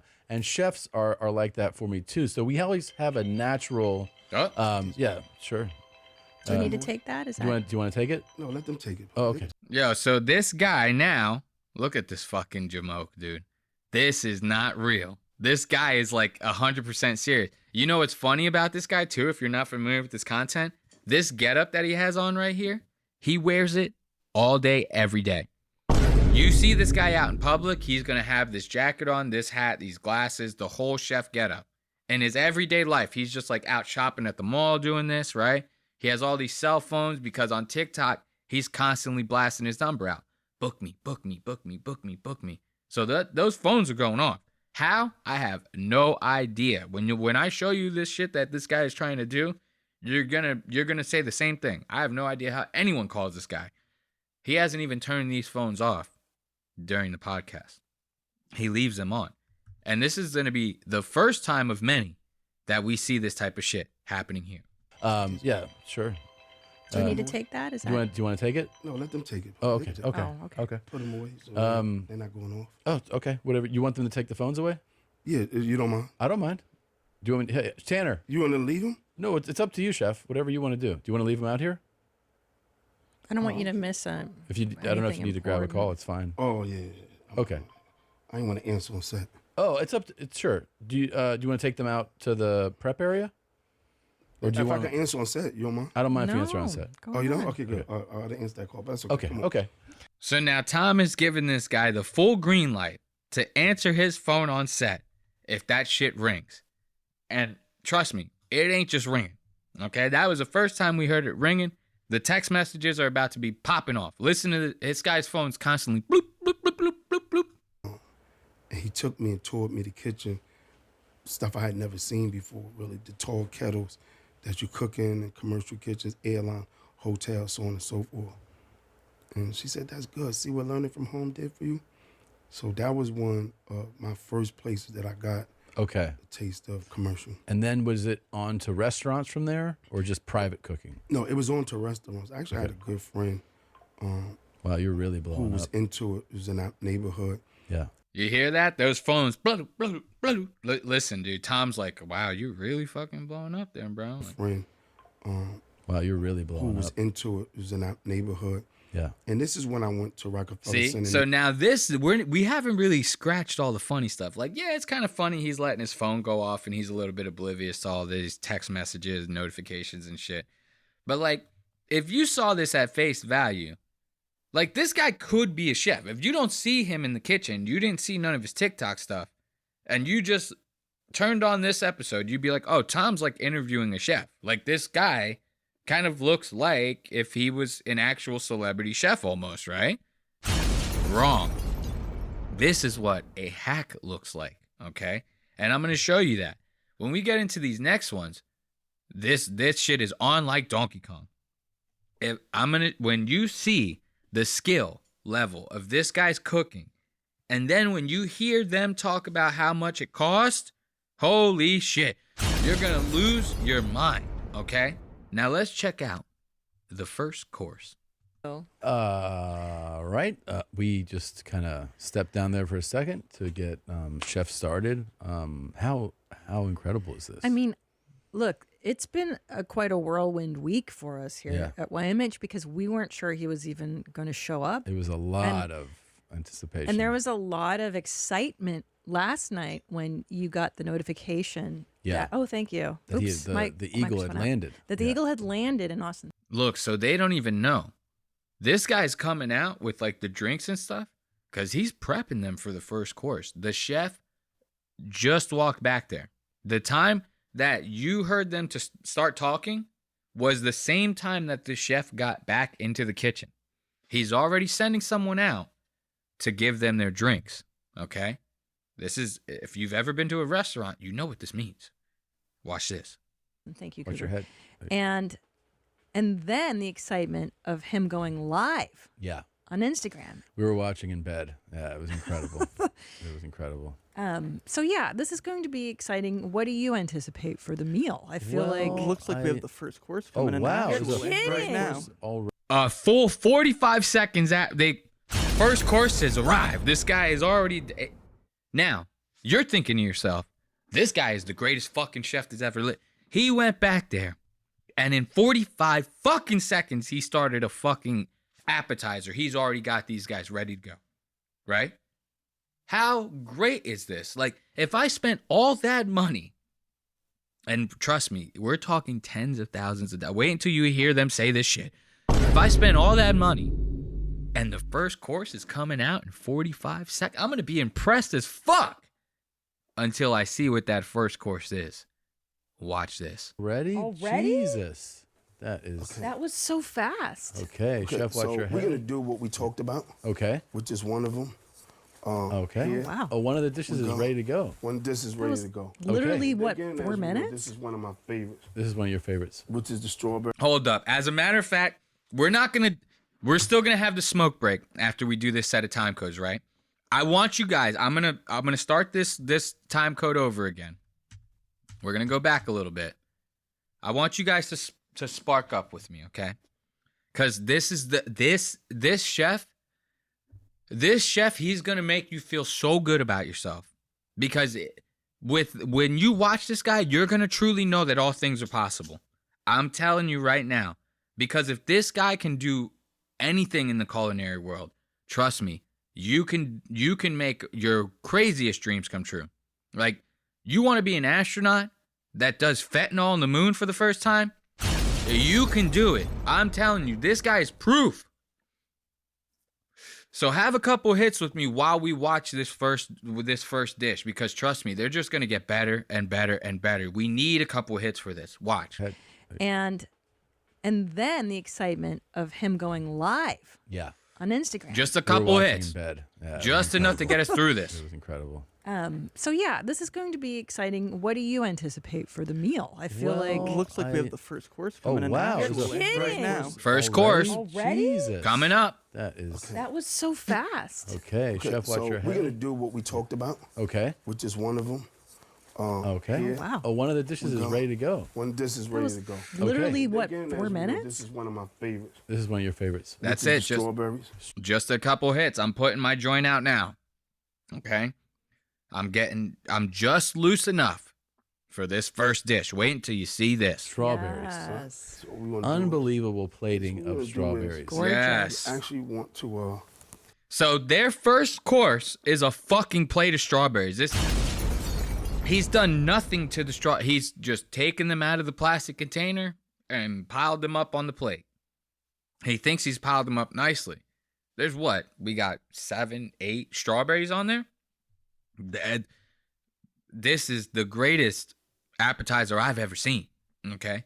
Look at this. This is like legit. And this is actually what his TikTok content is like. This guy's phone is going off nonstop, dude. He comes with a plate of strawberries as the opener. what we want to Unbelievable plating What we of wanna do is- strawberries. Gorgeous. We actually want to give a color contrast, like using those words. Okay. And There goes that phone brighten again. the area and brighten it up, Okay. and also give a great smell. Excellent. That's what we want. These Oh, look incredible. They look fresh. So we'll Yes, go they ahead are. and we'll All start right. with those. Yeah. Thank Okay. you. All right. Tom, You guys go. Would you would you Yeah. like me to serve you with 2 strawberries? seconds. I would love one. I am a huge fan of strawberries, actually. Just going to go ahead and take this one. Yeah, wow. And, Let's see. They've been yeah. washed. I wonder. His phone's still going off, and he hasn't even answered his phone yet. This is insanity, bro. If it had anything to do with my mentioning it, or I don't know at this No, point. Listen, he came with a plan. That was Cheers. wow. First Cheers, course. first course. A plate of Do strawberries. they call this an amuse-bouche in fine dining? Well, fancy, delicious. Beautiful and nice. Yeah. Beautiful and nice. So this guy now, this is the first course. This is crazy. A plate of strawberries. This is the first course, right? The second course is just as good. You know, you ever see somebody? I won't even tell you what it is. I'm just gonna show you what. I'm just gonna let this guy's work speak for itself. I don't even really need to even do any commentary on this. When you just see the way this guy cooks and the shit and when you hear the price, this is all where the comedy is gonna come from with this. Watch. Yeah, and Course 2. course 2. This is so fast. This Oh is part of my the pricing. Watch your head. You heard, Tom? This is part of the pricing. I paid thousands of dollars for this. Head. Watch your head, everybody. Okay, so what I'm going to do is I'm going to come here. Yes, sir. I want to do it right before your eyes. Okay. Okay. I'm going to have this. Yes, chef. Give me a bigger plate. Yes, chef. Okay. Oh my Again, lord. I always talk about color contrast. Oh, shoot. Look at this fucking guy, dude. What the fuck? Dude. Look, he's spilling oil all over the table, dude. All over the table. This guy's supposed to be a professional, okay? So he comes out, right? He comes out there with the second course, and he wants to do like something fancy for them, right? You ever been to like a restaurant and they do like a fancy Greek salad? They have like a guy come out with a wooden bowl and anchovies. He makes the whole dressing from scratch. He does it all in front of you. Gets this big ass block of Parmesan, you know, that Parmesan cheese that they like to use in Italy. Starts just hitting that on the fucking cheese grater, you know, getting it nice for you. Flakes coming off with a fucking block. You get those nice Parmesan cheese flakes on it, you know. It's all good shit. And this is what he's trying to do with this. But he's trying to do it with like a tomato mozzarella salad. Like, you ever seen those that you go to a Italian restaurant? It's like a slice of tomato, slice of mozzarella, slice of tomato, slice of mozzarella, right? And they drizzle it with a little bit of olive oil. They drizzle it with a little bit of balsamic glaze. It's not the craziest, you know, most extravagant dish. It's not bad to eat, but it's not tens of thousands of dollars worth of food. And it's definitely not 40 years worth of chef skill, right? That not in my book, okay? So now watch this guy come out with this salad, and he wants to put the salad together like someone would do a Caesar salad. But mind you, like I said, he's just doing this with slices of tomato and slices of mozzarella. That's it. I'm going to come here. Yes, sir. I want to do it right before your eyes. Okay. Okay. The wording on that. I'm going to do it right before your eyes. I'm gonna have this. Yes, chef. Give me a bigger plate. Yes, chef. Okay. Again, I always talk about color. Wait till you see. Oh, there it is. Look at that. Fucking oil everywhere, dude. Look at that. That is tragic, dude. That ain't thousands and thousands of dollars worth of skill, in my opinion. Chef. Look at this. Again, I always talk about color. Oh, shoot. That's all right. That's okay. It happens. Look at that. The oil's everywhere. I mean, Third course. What are we even doing here? The oil is everywhere. The whole thing is fucking ruined. You know? You can't make this up. You cannot make this up, okay? So this guy, he's already going nuts with the goddamn oil, all right? He spilled it on the goddamn table. But remember, you got to drizzle some of that oil and some of that balsamic glaze on this salad, right? So he's going to, or whatever you want to call this thing. I don't know what it is. He's about to start drizzling that oil, that balsamic glaze on this. Watch this shit. This definitely goes on you, Tanner. Yeah, dude. You're supposed to be next to him helping him. Sorry, chef. Okay, good. Good job. So, You can just take the paper, Tanner. are we filming? Yes, chef. We are filming. Are we filming? So we're going to do Fucking a color Tanner. contrast. We're going to go Italian. Okay, color contrast. We're going to go Italian. All right, here. We're already at, we should mention, by the way, the strawberries were unbelievable. So good. So now we are on the second course, or it looks like we have some burrata So you see this guy? and some heirloom tomato. That's it. That's the salad. It's just going to be him putting sliced tomato, slice of mozzarella, or whatever you want to call that. There's some like chunks of basil that he has ripped up. I don't even think he used a knife to do that. He just like rips it up with his hands. It's like every dish he does this. Now watch. Let's go forward a little bit. Let's watch him start to drizzle that oil and that ballsy on it. Tomato, cheese, tomato, cheese, Yeah. Love it. tomato. Okay. I like that. Okay. Okay. So the key point here is you want to go middle. You want to go in the middle. All right. Okay. You want to go middle. Yeah, walk us through your thinking right now. Excitement. Excitement. This guy, walk us through your thinking right now. Takes a nice long pause. Excitement. That's fucking gold. This guy is a fucking culinary genius. Right now. All right. Okay. You want to go middle. Yeah, walk us through your thinking right now. Excitement. Excitement. Overjoyed. Overjoyed. Okay, so I want to go There we here. go. And All right. So we go in middle, even, Yeah. spread out. spread out. Let me have Good job, No, Tanner. look, he almost spills the oil again. Look at this. spread out. Spread out. Let me have Good job, Tanner. Good Yeah, job. Ooh. cover this. Yeah. Okay, we're gonna go here. Some balsamic Some here. balsamic. Throw some ballsy on it, right? Beautiful. Ooh, look at the drizzle technique. I like that. Yes, Okay, yes. You can so tell with there's years balsamic. behind that. Let me Drizzle. have the olive oil. Yes, chef. Olive oil right Okay, here. good. So we're gonna go olive Here we oil. go. Oh, wow. Ooh. Oh, that's a generous. I know. Yes. I know. I actually Wow. wanted to spout. Ooh, and he keeps going. Look at how much fucking oil he pours on this thing. Yes, chef. Olive oil right Okay, here. good. So we're gonna go olive oil. Oh, wow. Look, Oh. right there, that's it. Right there, stop. Put the bottle down. If you have to, pick up the plate and start tilting it around so you can spread that oil or something. Do not put more oil on this thing, please. Whoa, that's a generous. I know. Yes. I know. I actually Wow. wanted to spout. Jesus fucking Oh, Christ. Because I like olive oil. So- too. This guy is killing me, dude. So that's the plate of food. Watch. So now they're gonna eat this goddamn thing, right? And when Tom, now this is where he comes out saying how much this actually cost them. This is crazy. And he plated it lovely. It's beautifully plated. Yeah, this is incredible. Yeah, the plating is lovely. He put a ton of basil on there. Why are you scooping it off? I'm moving it to see what else I can. There was such a large piece that I couldn't see what was underneath it. Yeah. It's like a basil salad with some tomato and I mozzarella. love it. I love it. And look Now- at them. They're working away. They're I on know. for the next dish. Do you want to know what I... So this is classic. This guy is in the kitchen chopping it up. He's doing his stupid shit. Now they're about to take their first bite. There's a reason for that. That's Chef's not what I'm going to saying. do anything without having a pretty good reason for it. Of course. So here we go. I'll slice it in two because we're each going to have a bite. Okay. This is very exciting. Here we go. Wow, so much oil too. I like that. These things are doused. You know, olive oil, very healthy. The Mediterranean diet is supposed to be the most healthful. Wow, it's Wow, just it's absolutely just swimming in oil. It's incredible. And I put think the I'll let basil you there. be the taster. Look at that thing. It's actually dripping. There's oil dripping off. This is not how these salads are supposed to be. Okay? Watch the oil dripping off of Just this thing. swimming in oil. It's incredible. Look. And I think I'll let you Drip. be the No, taster. I think you're gonna. We're both good. gonna take bites. I'm good. 3 drips. 3 drips in a matter of 2 seconds. Okay? So now Tom, Christina, she starts pushing back. She's like, maybe I don't want to eat this salad.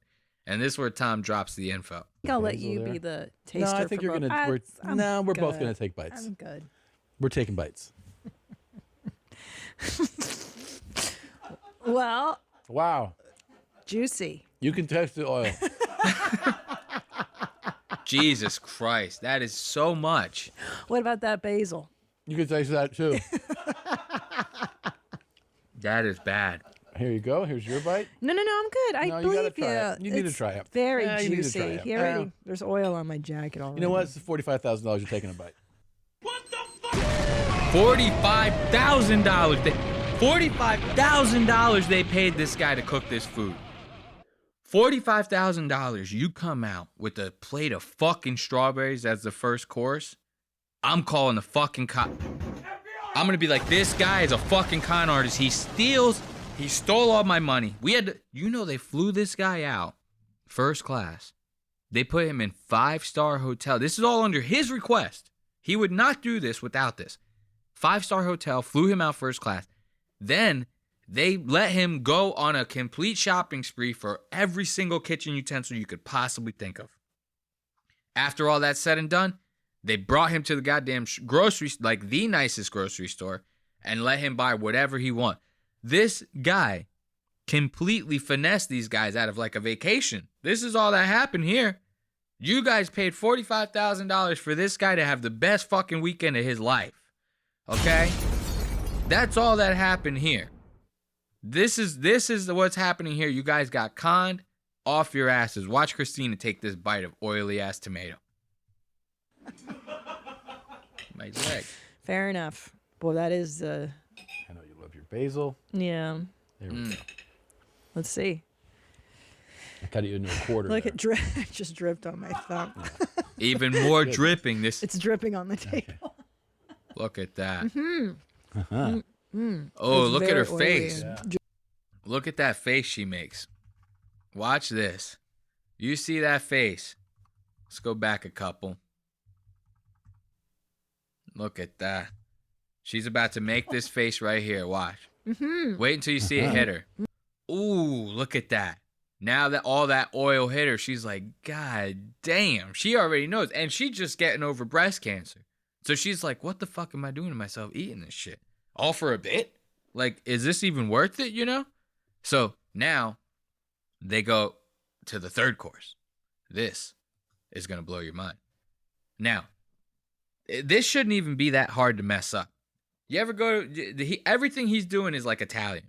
Let's just get over, that's the theme here.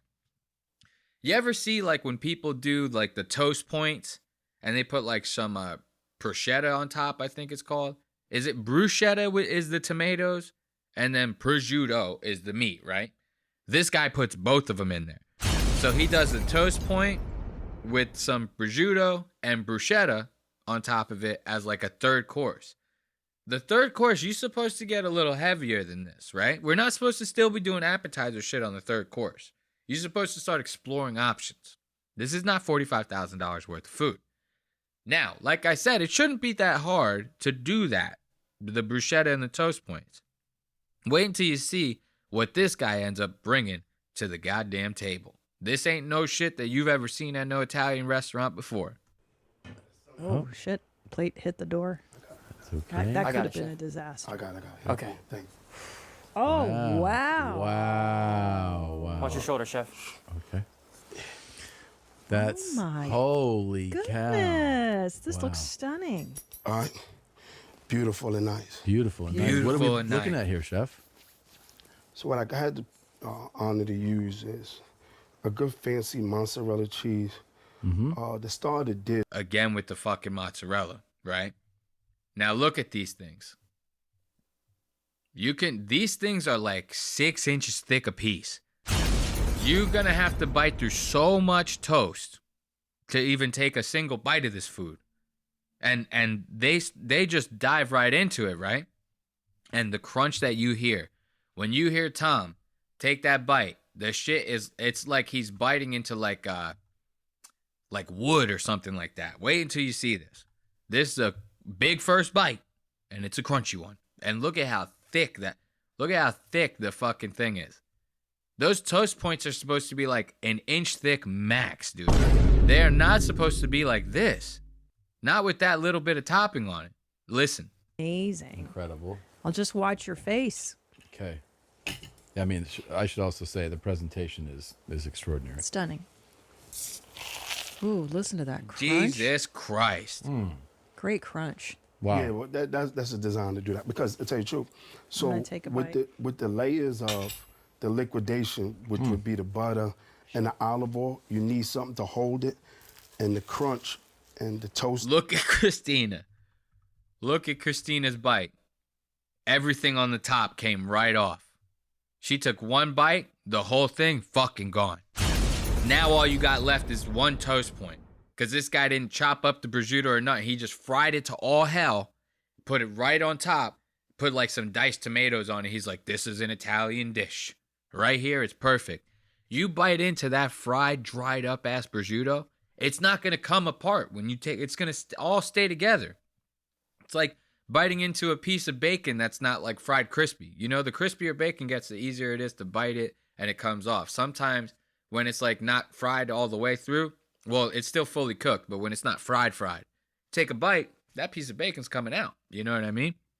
It's kind of what's happening here with Christina's big old first bite. Toasting is what holds it. Very impressive, chef. Very impressive. Very Yeah. impressive. Good. Okay. I we love got, that. We got 2 more. I got this beautiful Ah. pasta that I'm doing amazing. You're gonna love. All right? Yes, sir. Very good. Thank you. Thank you. Watch. Now, remember what he just said. He's got that beautiful pasta, right? Very beautiful pasta. Wait until you see this. Now, I'm going to show you him like prepping the pasta, right? He's going to start making like shrimp and scallops for it and stuff like that. He's got Tom's little producer, like, what do they call them? He's like a trap. He's like a little boy toy. A little, like man girl, boy girl, something like that. What do they call them in Thailand? They call them like lady boys. Okay, there you go. That's the word. Lady boys. Okay, so he's got this chef. He's got Tom's little lady boy producer running around doing all this goddamn. This guy is doing more cooking than him. They paid $45,000 for this shit. Watch. A little upset Yeah. at this point, don't you But think? at this point, oh, there's a nice, huge spoonful of butter that goes in there, and a second one. Oof, Good that's a job. lot of butter on It is that. an extraordinary amount of It's butter. very expensive French butter, by the way. Oh, good. And then, is there going to be olive oil on top of the butter? Is that what we're doing? That's gonna be beautiful. That's No. Okay, good. Olive oil Now what do we add? and butter? Olive oil, chef. Give me butter. Add butter. We added butter, chef. We just Never added butter. seen somebody More butter, chef. combine like that. That's a- Okay. Give me that wine. I feel A sick. third spoonful of butter Damn. Chef want the is wine, going the into champagne, that baby. pan. This is never done before. I've never done this before. But because I'm so creative, so I'm so miraculous. Tom, I'm gonna so let you impeccable, try I'm this telling you it's meal. gonna Well, come I mean, together think I of course. wanna. like a Oh, you plan wanna. that you never I don't know, seen. dude. See how excited this chef is getting? He legit, dude. This is legitimately the first time he's ever cooked for money for anyone in his life. He's this excited. He's saying he's got 3 spoonfuls of butter, thick ass spoonfuls of butter in this pan. He's already thrown olive oil in the pan as well. All he's trying to do is like saute some shrimp and scallops for like a seafood pasta. You don't need saute is high heat, low fat, my friend. You don't do all that butter, olive oil, the whole. You don't need that. That's crazy talk. So you could tell by the way he's getting excited. This is like the first time he spent any time in anything close to a commercial kitchen. He's like a kid at Disneyland for the first time. He's like, oh, baby, I've never even cooked with butter and olive oil in the same kitchen before. Let's throw them all together. This is what's going to make the perfect dish. This is absolutely insane. Now watch. He goes with the olive oil, with the butter. Now he's about to start throwing shrimps in there. Okay, open that up. Are you calling Tanner? I'm gonna wait here. I know he's in. He's got his hands. Oh, he's opening a bottle, Tanner. Yes, chef. Is that the pairing? No, the chef is probably having him pour. Oh, he doesn't know how to. Please open don't tell me he's going to put the scallops Oil, in the chef. butter and the oil. Yes. It's already been in the butter So and he's the oil. he's got tons. There's more wow. oil. He adds more oil. He adds more oil. Look at him do this. There's so much fatty, oily stuff going on in this pan. He's like making oil soup, man. Look at him do this. He's got tons. There's more wow. oil. Oh my God! He's going to start a grease fire. The chef is dealing with flavor. This chef. is vile. This don't you dare say. I mean, I'm sorry. Look this at this is guy. experimental. This guy running around doing all this shit. This is insanity, dude. This is crazy to me. And this is just him prepping it, right? He throws the shrimp in there. He sautés them and he's not even doing. This is all just that ladyboy producer kid that's doing all this. Tanner, I think is his name. So now they start making the sauce. Look at what he does with this sauce. He's trying to make like a, almost like his rendition of like a penny vodka type sauce almost. There's nothing penny or vodka about this sauce in the slightest. He's got like 2 quarts of cream in there so far. Now he's about to start adding in some wine. And then wait till you see where it goes from there. Fuck. Yeah. Oh my God. Look at all the wine. What? Okay, good. I've never seen anybody do that in a cream. Look at that. Look at just the way that it looks. It's all like separated. The wine. When you cook with alcohol, you're supposed to like cook with the alcohol like first and kind of like burn it off a little bit. Like kind of get it infused with like what it is that you're trying to get that flavor into. You know what I mean? If you're making like a dish with rum in it, like that rum hits a saute pan, you flame it off, that flame cooks off the alcohol, then you're left with like the flavors and what's left with that, and you're cooking with that to infuse that into the dish. You're not just like putting cold cream into a heated pan to heat that up and then throwing wine in it. Like you're just making alcohol soup. Remember, this dish started as oil soup. Now it's alcohol soup. This is craziness. And he doesn't stop adding shit there. Usually, well, he did say it was going to be pink. Do you remember that? Oh, right. One of our first conversations was he goes, "What do red and white make?" Chef married flavors. But that's green and white and red. Hold up, ladies and gentlemen. 2 quarts of heavy cream, 2 jars of pesto, beautiful. Be quiet. A bottle of red wine, butter, and olive oil. This has never been done before. Don't tell me you don't smell it. Another bottle of wine. Look at him. Is that champagne? He's whisking this. It's still liquidy as shit. Like, and he didn't start this hot food in the beginning. He started this after serving them all the other He's like going to be cooking for the next 3 hours. I think that's champagne, buddy. Stop. Champagne in the sauce? Look at this. Look, this little lady boy. What do you think he's about to do with that champagne right now? Give it a watch. No, that is bold. It's bold. He said he's doing things he's never done. You might get ripped after this. Oh, damn right. Should we have some? Okay. Okay. How much champagne are we going to pour in? No. Here we go. Oh, God, I feel sick already. Here we go. Oh, I'm ill. He already put in an entire bottle of red wine. Wow. And now there's an entire half a bottle. Half a bottle of champagne in the fucking... So now, we got heavy cream in there. We got champagne. We got wine, red wine.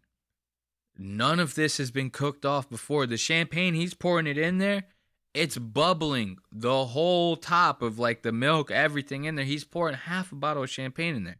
The whole time he's doing it, he's yelling, "This ain't never been done before. This ain't never." You try to tell me you've seen somebody do this before. There's a reason it's never been done before, my friend. And this is why. It's because this shit ain't good. No. Look Oh, at God, that. I feel sick already. Never been done before. Oh, my. No. He already put in an entire bottle of red All wine. the suds. Look. And now there's an entire half a bottle of champagne. Yeah. I'm gonna give that back. Oh, God. Yes, chef. Okay, we almost done, ladies and gentlemen. We to the end. Oh, he doesn't need to. We're at the end, he said. We're at the end. None of this has been cooked down at all. This is not even going to be a sauce. It's going to literally just be liquid. We're at the end. Yeah, to the I'm gonna end. puke. You smell that? What are you gonna puke? Come on, ladies and gentlemen. Do y'all smell this? Well, Yes, chef. No, hold I on. mean, Y'all I smell this cook to the camera? a lot. I love to cook. And You know I've what sounds good right never now? seen this. The original New York strip he was proposing with. Look at that. They're sitting there bitching about the food. Now, wait until you see what this dish looks like. This shit is actually insanity. I'm telling you right now. Watch this. Should we take a break and pee? Okay. Wow. Wow. Wow. Okay, so this is first You hear those text messages going off still? done before. Bring it here, would you please? Let me finish it. Yes, chef. Bring it here. This has never been done before. Never been done. Never been done before. I've never done it. I never practiced it. Why would I when I know about flavor? I know about flavor love. Why would I do that? Okay. Why would I do that? Why would I do a dish that I've never? Why wouldn't I do a dish I've never done before, that I've never practiced before? I'm a chef. I know flavors. I know the whole nine. So I'm gonna take your $45,000. I'm gonna do something I've never done before. I don't even know if it's gonna be good. Okay, that's just the way we roll around here. When I know about flavor, I know about flavor love. Why would I do that? Okay. So what this is the John Segura. The John Segura Okay. special. Wow. So we The John Segura special. That's what he called this dish, the John Segura. This guy paid $45,000, flew this guy out, gave him everything he wanted. He doesn't even know Tom's fucking name. Okay? That's how insane this is. added champagne. Look at Yeah, this. Look at this dish. All this is sauce. This is what he said. Remember, he said, we're done. This is done. Bro, it's just all liquidy. Scallops, burnt to hell, room temperature. Shrimp, probably not deveined. What? All of this is bad. And then he's just ripping out like the little baby leaf ends of the basil and putting them in their stems and all. This guy is like, I don't even, this can't be edible. Red wine. We woke it up. That's infused with flavor. God, I cannot wait. Still with the basil. Flavor. Okay, so you don't want to chop basil up too much because these have oils. And if you chop them up on the board, you don't want the oils to get saturated in the bowl. In the cutting board. So that's This guy, he's just talking out of his ass. Like, yeah, I don't even know this. He might be the greatest con artist in the world. Cause I'm telling you right now, he's not a chef. So they're about to take a bite out of this, right? And then we're going to end it on this. Cause this is the main course. This is going to tell you everything. They can barely even get through this. And Tom's like, I want no interruptions. Listen to this. We have been going back and forth on who gets the first bite. And I tell you what, that's how you can make it even. Oh, tell me. You take your fork and she take hers. You get one side, he get the other side. Oh, that's so nice. And What you a do it lovely together, idea. like Just a family. Lady and the Tramp. That's a lovely idea. Well, look at that. Here's 2 forks. Perfect. Cheers. What are you going to dive into first, Oof, Tom? God, I want it all. I think maybe one of these scallops. Scallops. Looks very well. Can't go wrong. And you know what? I'll do the shrimp because Okay. those look incredible. And I just love your seasoning that you put on There it. we go. Cheers. yeah, I got some of that sauce because this is really the money maker. And also, I just, Beautiful. if you don't mind, I would really love no interruptions as we do this. No interruptions at all. Yeah, I really like to concentrate on what I'm. Your flavors and such. I agree. I don't want to beat you to it. Cheers. Okay. So y'all have your own dish. So look, right away, this guy fucking interrupts him. So y'all got your own dish. And look at his face. He's so happy. He's over here like, I did it. We fucking did it. No need to even get another job after this one because these guys are going to hire me on as their private chef. Meanwhile, these two are looking at each other like, we actually might die from this meal. Like, this actually might kill us. Now, once again, Tom said no interruptions. This guy starts out with an interruption. Now, listen to their critique on this. They're about to gaslight this guy to no end. Wow. The John Segura.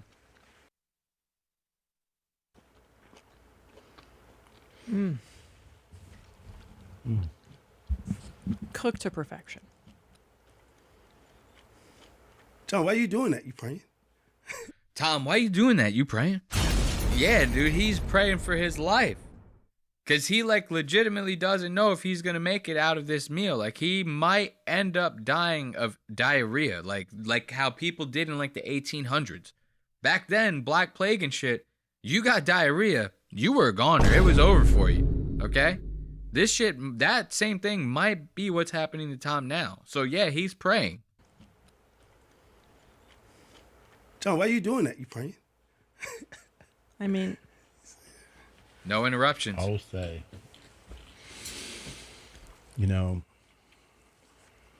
and this is no shit, I've been to Alinea in Chicago. Mm-hmm. I've been to Zen in Singapore. And I've been to Latier in Paris. Mm-hmm.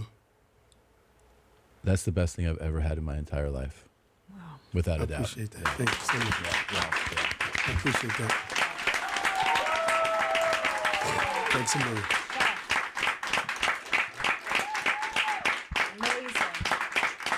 That's the best thing. That's the best thing he's ever had. Let's give it up for the fancy chef. I'm not standing. I don't do the standing ovation. I don't want you guys to ever see what I look like from the waist down because it's bad.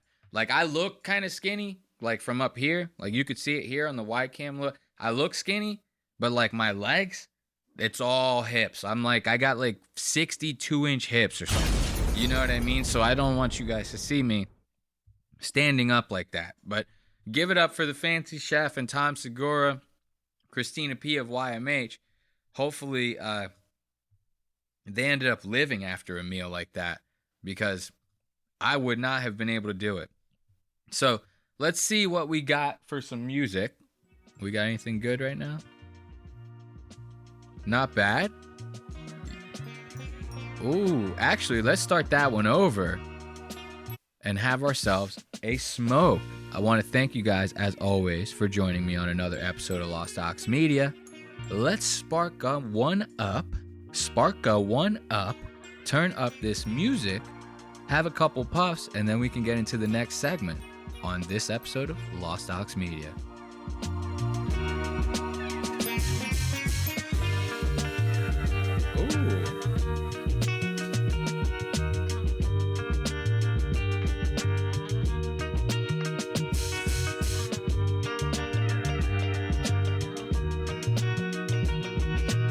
It's going to be a little bit of a long one this episode, you know what I mean? Kind of not really feeling talking about all these things that we're going to, supposedly cover in the beginning of the episode and then not getting to them.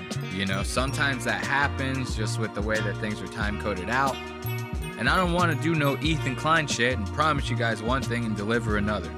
So we might have to drag this episode out a little bit, but that's not a big deal because we're going to be having a couple puffs, listening to some music, and finishing out this smoke break before we get into it so we're nice and eased up for the next set of jamokes. You ready for that? So let's get back to the music and finish out our puffs, and then we could get into a little bit of Dave Portnoy and the BFFs podcast.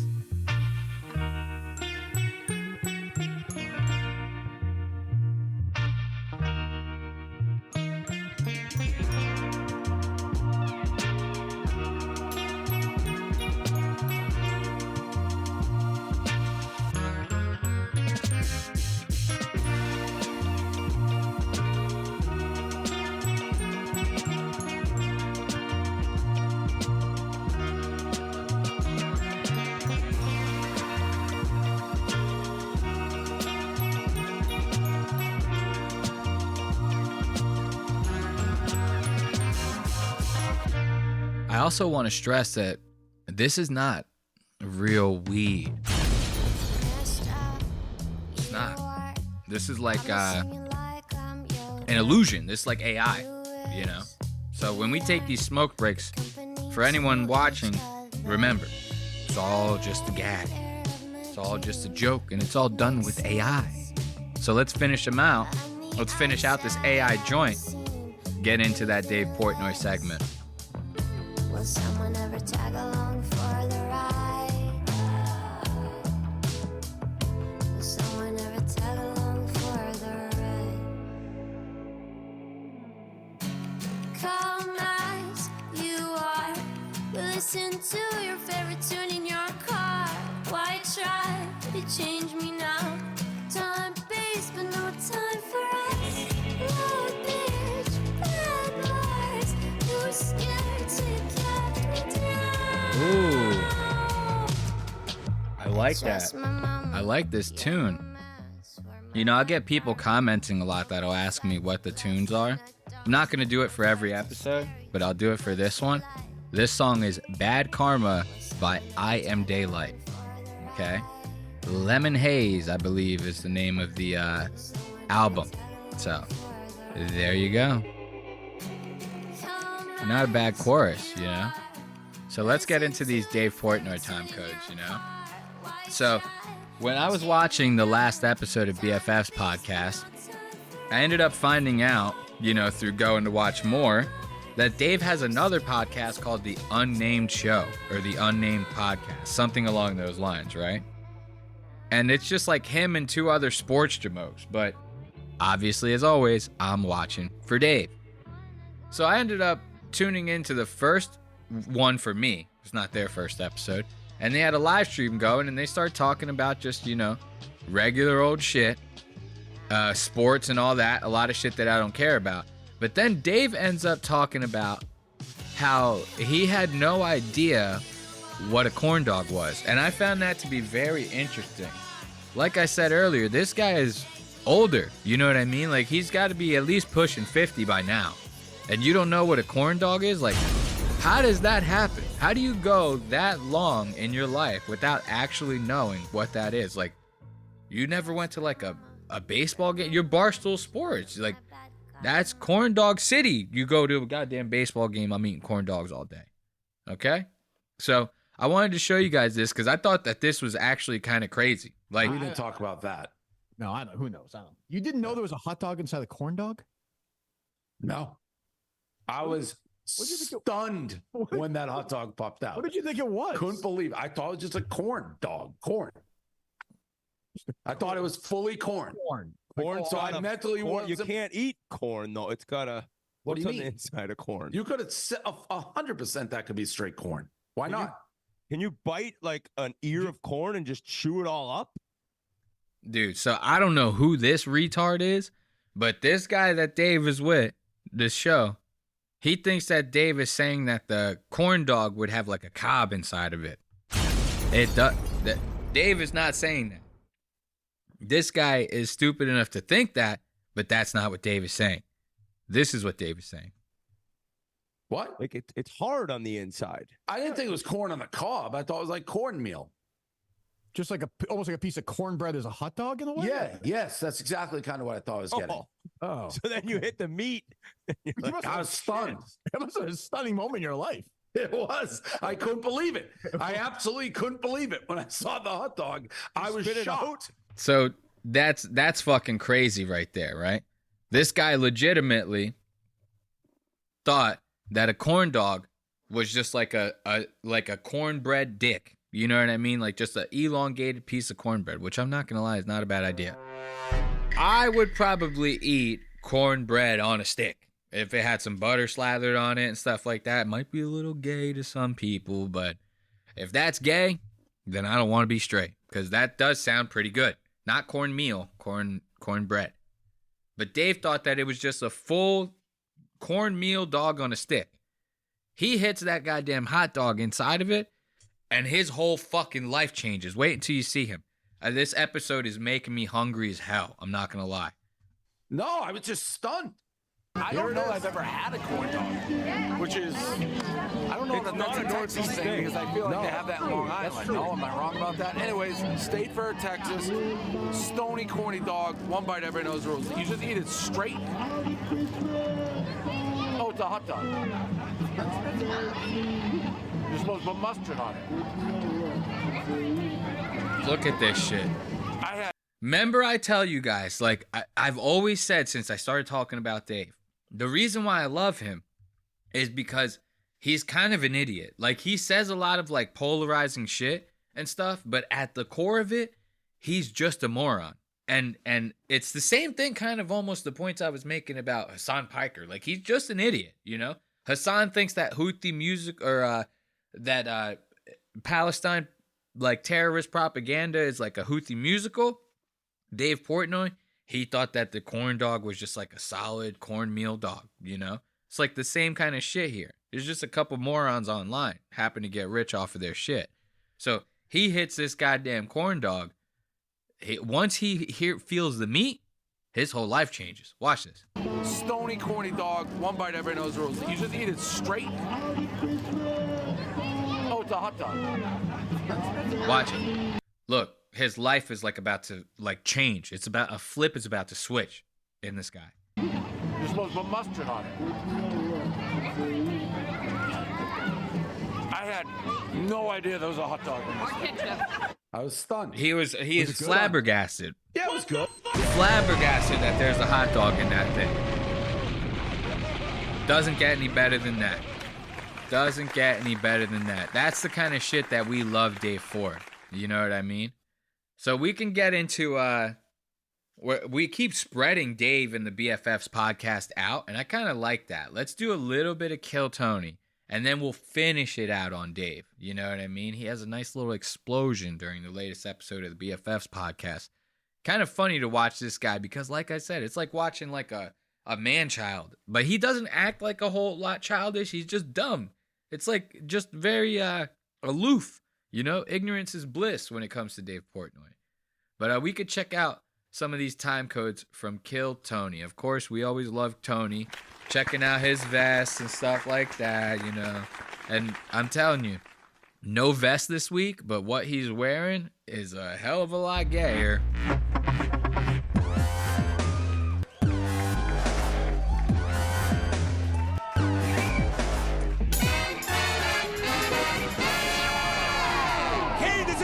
Coming to you live from the Comedy Mothership here in Austin, Texas, for a brand new episode of Kill Tony. Give it up for Tony Hinchcliffe!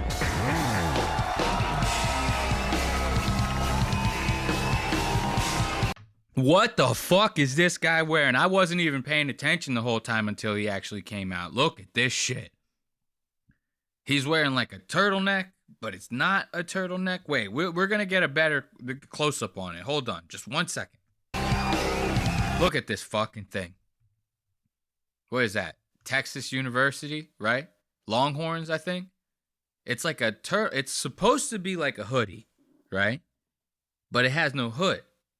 But it has a neck. It has like a turtleneck, right? But the turtleneck has drawstrings. So, I mean, maybe you could like choke yourself out. Like Mike David, of course, from Red Bar, he always makes this joke about Tony. That he always pictures Tony inside of one of those like vacuum sealed GIMP like latex suits, and they just like vacuum seal your whole body until like you can't move at all, and you have like an air tube that comes out. That's how you're breathing. And they got him on a table doing that, and they're spinning him around, and everyone's just spitting on him. Mike does this great bit. Go and fucking watch it. But shit like this kind of like backs up these like funny little claims about Tony. Because if you're wearing something like this, to me, that says you like getting choked out or something.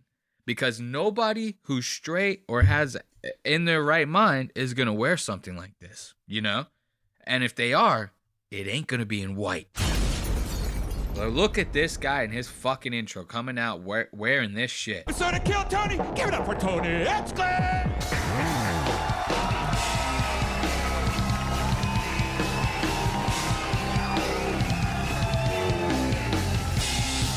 Who's ready for the best fucking Monday night of their lives, huh?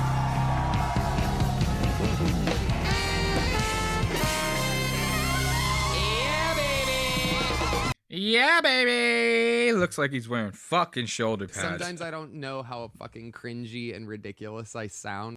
Look at that. So this episode, we got Chris DiStefano and Joe DeRosa. Chris DiStefano, I don't think I've actually talked about Chris on the podcast, but we will be shortly. This guy is like he's like anxiety personified or something like that. It's something about Chris is just like off. He's getting a little bit better with it, but every now and then Chris goes into these like psychotic episodes where he just starts ruining his own life. And I like to see shit like that with these guys. And then he has his buddy Joe DeRosa on there with him. They're going to be the panel guests on Kill Tony.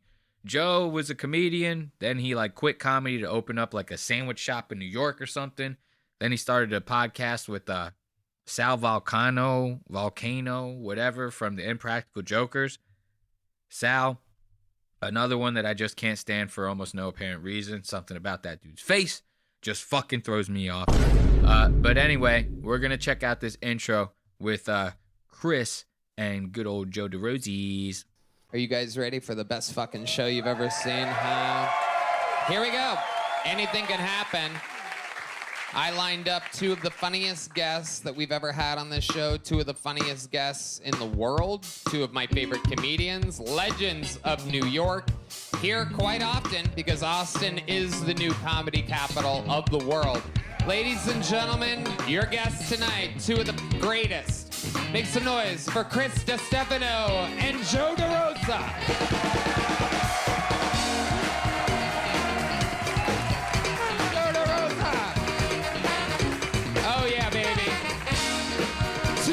I'm not gonna lie, every now and then that fucking drummer spits out some goddamn heat. I'm really feeling this beat that he's got going on right now. That doesn't take away from the fact that I fucking hate Tony. 126 signups and two of my favorite guests of all time. What's up, Chris? Hello, how you doing? Feeling good? Absolutely. Absolutely. We're You gonna look have good. some fucking fun tonight. Yep, beautiful crowd. There it is, great hat. This guy wearing a fucking Gucci bucket hat I up know, here. dude. You really look like an idiot. All right, so this is kind of classic right here. Chris already coming out, attacking the crowd. This ain't a good look. But he's kind of right in doing it, okay? So this guy in the front row, he's got like a Gucci bucket hat on. Kind of almost looks like something that the drummer has on. Look at what the drummer's wearing. You see this? The drummer's wearing like this Asian style hat with like a full brim around the whole thing, but the top is like very pointy. Almost like, this kind of reminds me of, what is that fucking guy that killed everybody in Mongolia? Attila the Hun. Kind of reminds me of like some shit that he would wear, right? This guy's bucket hat kind of looks like that. And Chris sees this and he already is like, dude, you look like a fucking idiot. He's right. But now listen to... Chris throws a zinger. He wants to pass it over to Joe. Listen to what comes out of Joe's mouth. Wearing a fucking Gucci bucket hat I up know, here. dude. You really look like an idiot. Yeah. And, It's unbelievable. But it's good. You're owning it, and it's about confidence. Yeah, Wow. dude. No, don't pull it down. It makes it worse. But it's good. Good for you. That is an incredible hat. Joe DeRosa, what do you think about how dumb this fucking guy looks? What do the GGs on it stand for? Wow, you're so poor and cheap. It stands for... So listen to this fucking guy. This is how Joe DeRosa is just an old square. You got to stick to the sandwich shop, bro. You can't be on this stage doing this shit. You don't know what Gucci is? And of course, Tony's going to use that as an opportunity to call him out for being poor and stupid, because Tony's got his like longhorn turtleneck with the ties for the choking, right? And he's got like a $50,000 Rolex on. So of course, Tony any opportunity he can take to brag about his wealth, he's going to take it. Joe DeRosa could be Tony's best friend, but if it gives him an opportunity to brag about his wealth, of course he's going to shit on him. Why not? Why wouldn't he? Of course, it's only fair. So listen to Joe come out with this. He doesn't even know what Gucci is. What the fuck is happening? So what do you think about how dumb this fucking guy looks? What do the GGs on it stand for? Wow, you're so poor and cheap. It stands for... The GG stands for gay guy. That's how I know what it means. Of course. Hey, what do the GGs stand for? Gucci. Gucci, Poppy. You fucking free T-shirt wearing motherfucker.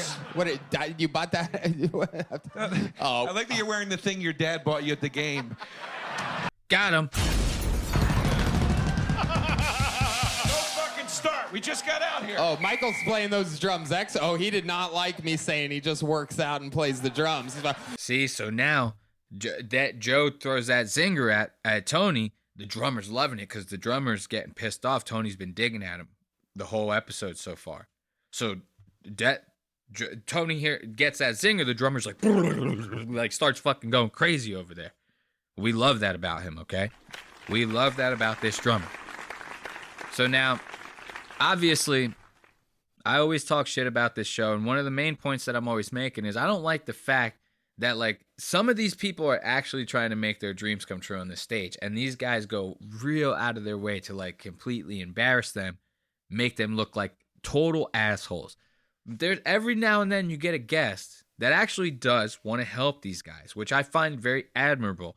One of those guests, if you're familiar with this show back in the day, was Bill Burr. Bill Burr ended up coming on here. He did not like the way these guys were completely embarrassing these bucket pools, especially when he could sincerely see that some of them were trying.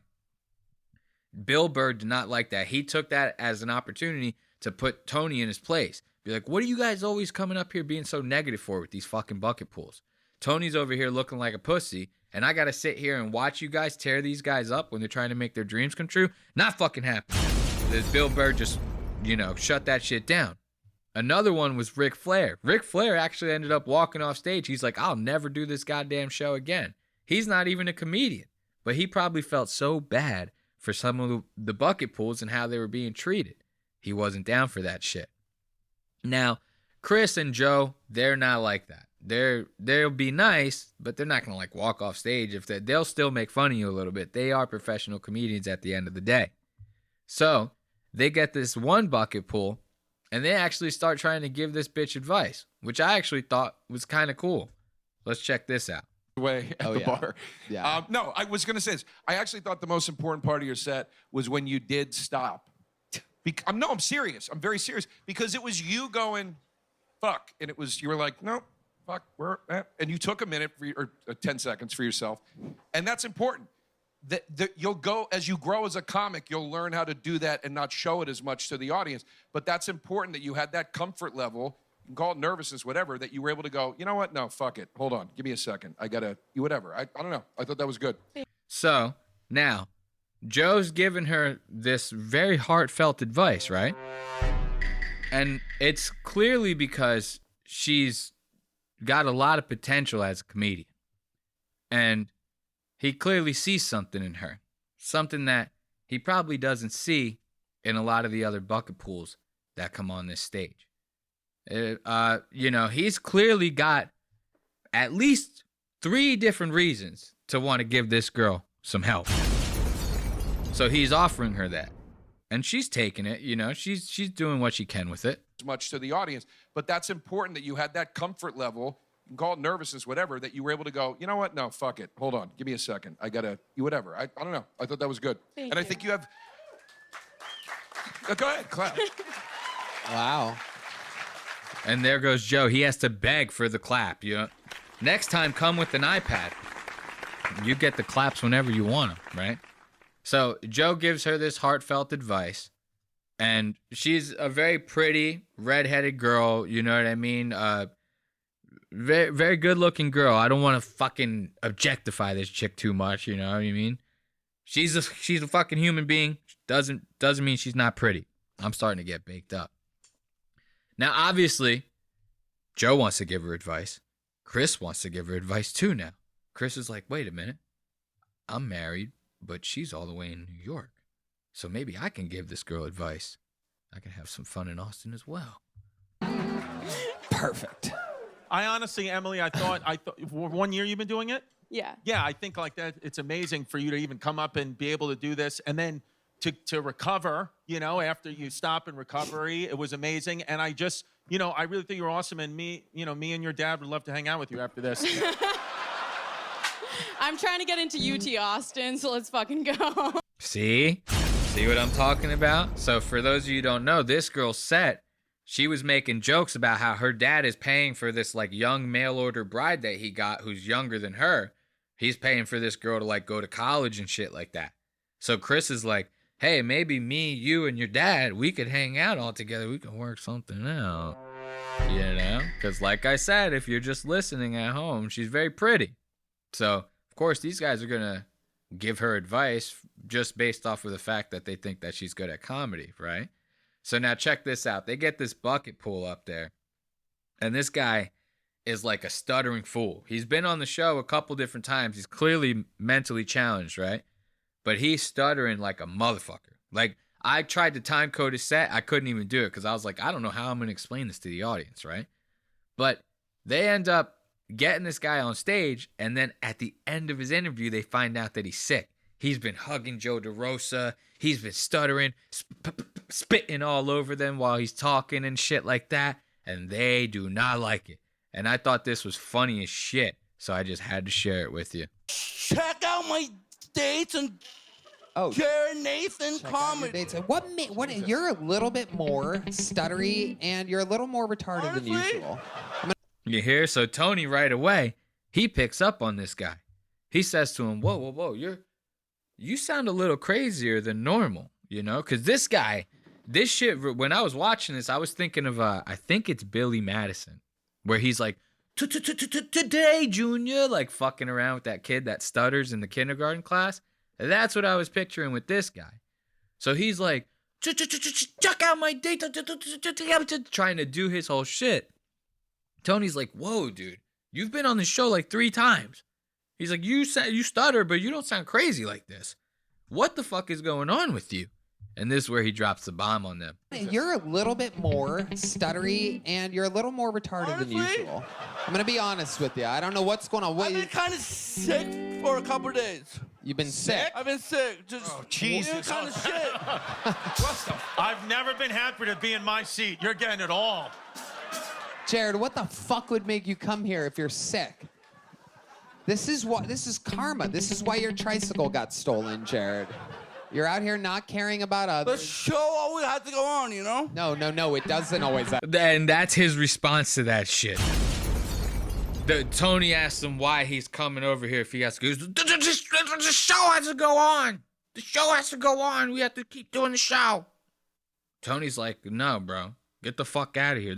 Watch, he's about to kick this guy out. Chris starts getting pissed because this guy starts telling them that he's been throwing up and shit before coming on stage. Watch this. You're out here not caring about others. The show always has to go on, you know? No, it doesn't always have to go on. No. It doesn't always have to go on.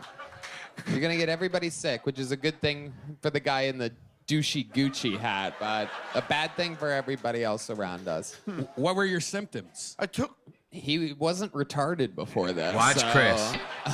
Watch Chris when this guy tells him that he was throwing up. DeRosa's about to hit a whole new low over here. I just been puking and feel like shit, so I can... Okay. Put the fucking mic in the mic stand. Jesus. Chris gets so upset by that. Watch him. Okay. Look at Chris. Oh my God, this guy's been puking. What is he doing on the fucking stage? What the fuck? Get him off the stage, dude. He's pissed. Chris, like, I cannot believe this fucking retard is pissed. He's sick as shit on here, puking. And then he's talking into the mic. They got to share that mic with all the other bucket pools, the regulars. Eventually, William Montgomery's going to hit that goddamn stage. You know, this isn't shit that should be going down like this. Now Tony's about to kick him off the stage. Put the fucking mic in the mic stand. Jesus Jared, Christ. are we going to switch mics? Do we have a mic switch that we can do? Ugh. I'd rather blow Chen than fucking... Jared, get out of here. God, you just damn hugged it. me, too. You hugged me. You hugged me. Tony's over there. Jared, get out of here. Get out of here, you fucking retard. What are you doing on my stage? Messing up my red microphone. You know? That's just good old-fashioned funny right there, you know? It's that can't all be winners. But listen to this. This one was crazy. We're going to end it on this segment before we get into that Dave Portnoy. We're going to end this Kill Tony segment on this set of time codes right here. This guy comes on stage with this fucking set, this bucket pool. It's his first time doing comedy. He starts this shit out with the biggest bang. I have not seen no shit like this in a long ass time. Watch this guy. Very right about these things. Bobby Hill. Peyton Ruddy, R-U-D-D-Y. Peyton Ruddy comedy on social media. Watch it blow up. This is an interesting name. Almost no way that I could say this correctly, but I'm going to try. Make some noise for the Kill Tony debut of Dorda Krejcik.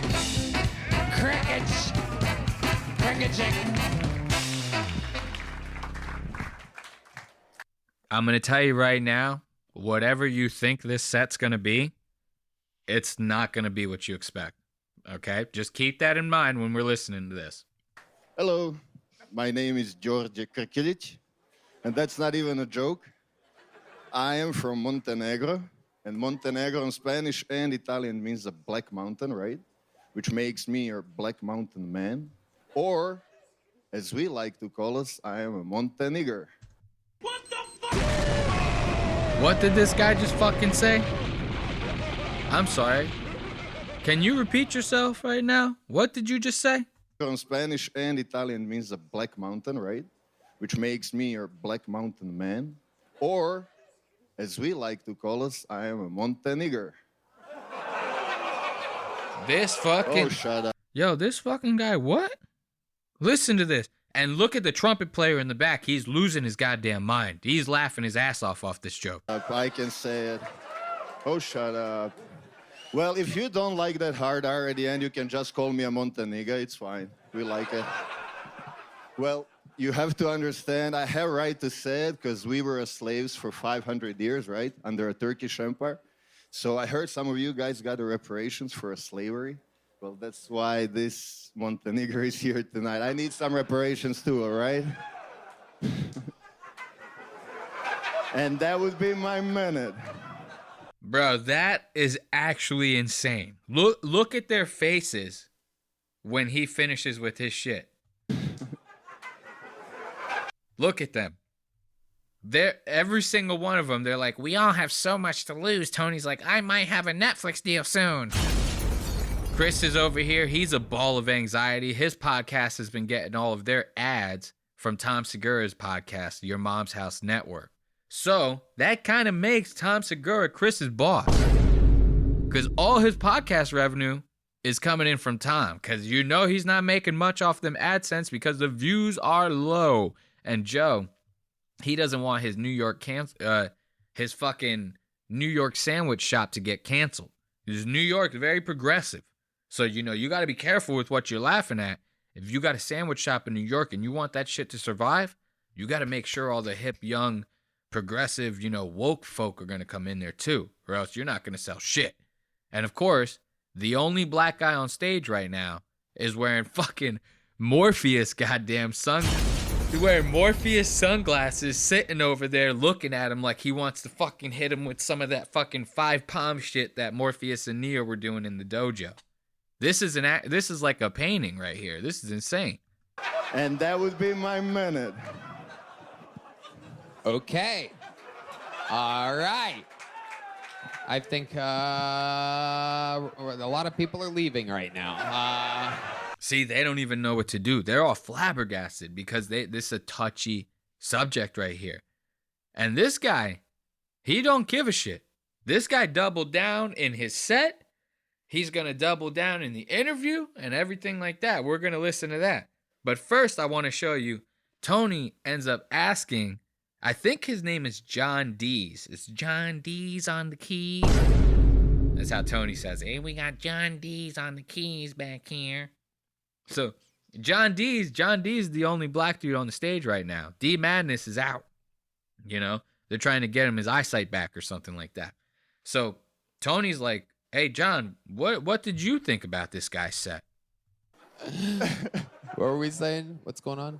All right. What do you think about him? What do you think, John? I didn't hear him. Perfect. I love it. Thank God black guys do not pay attention to this show. See, so now John's trying to play it cool. I didn't hear him. I didn't even pay attention to his set. I was smoking this blunt, listening. I was on some other shit, dog. So I didn't even hear what he was saying. You know, fuck all that noise. So now, this guy, he's going to double down. Like I said, these guys are asking him questions. He's going to double down. Watch this.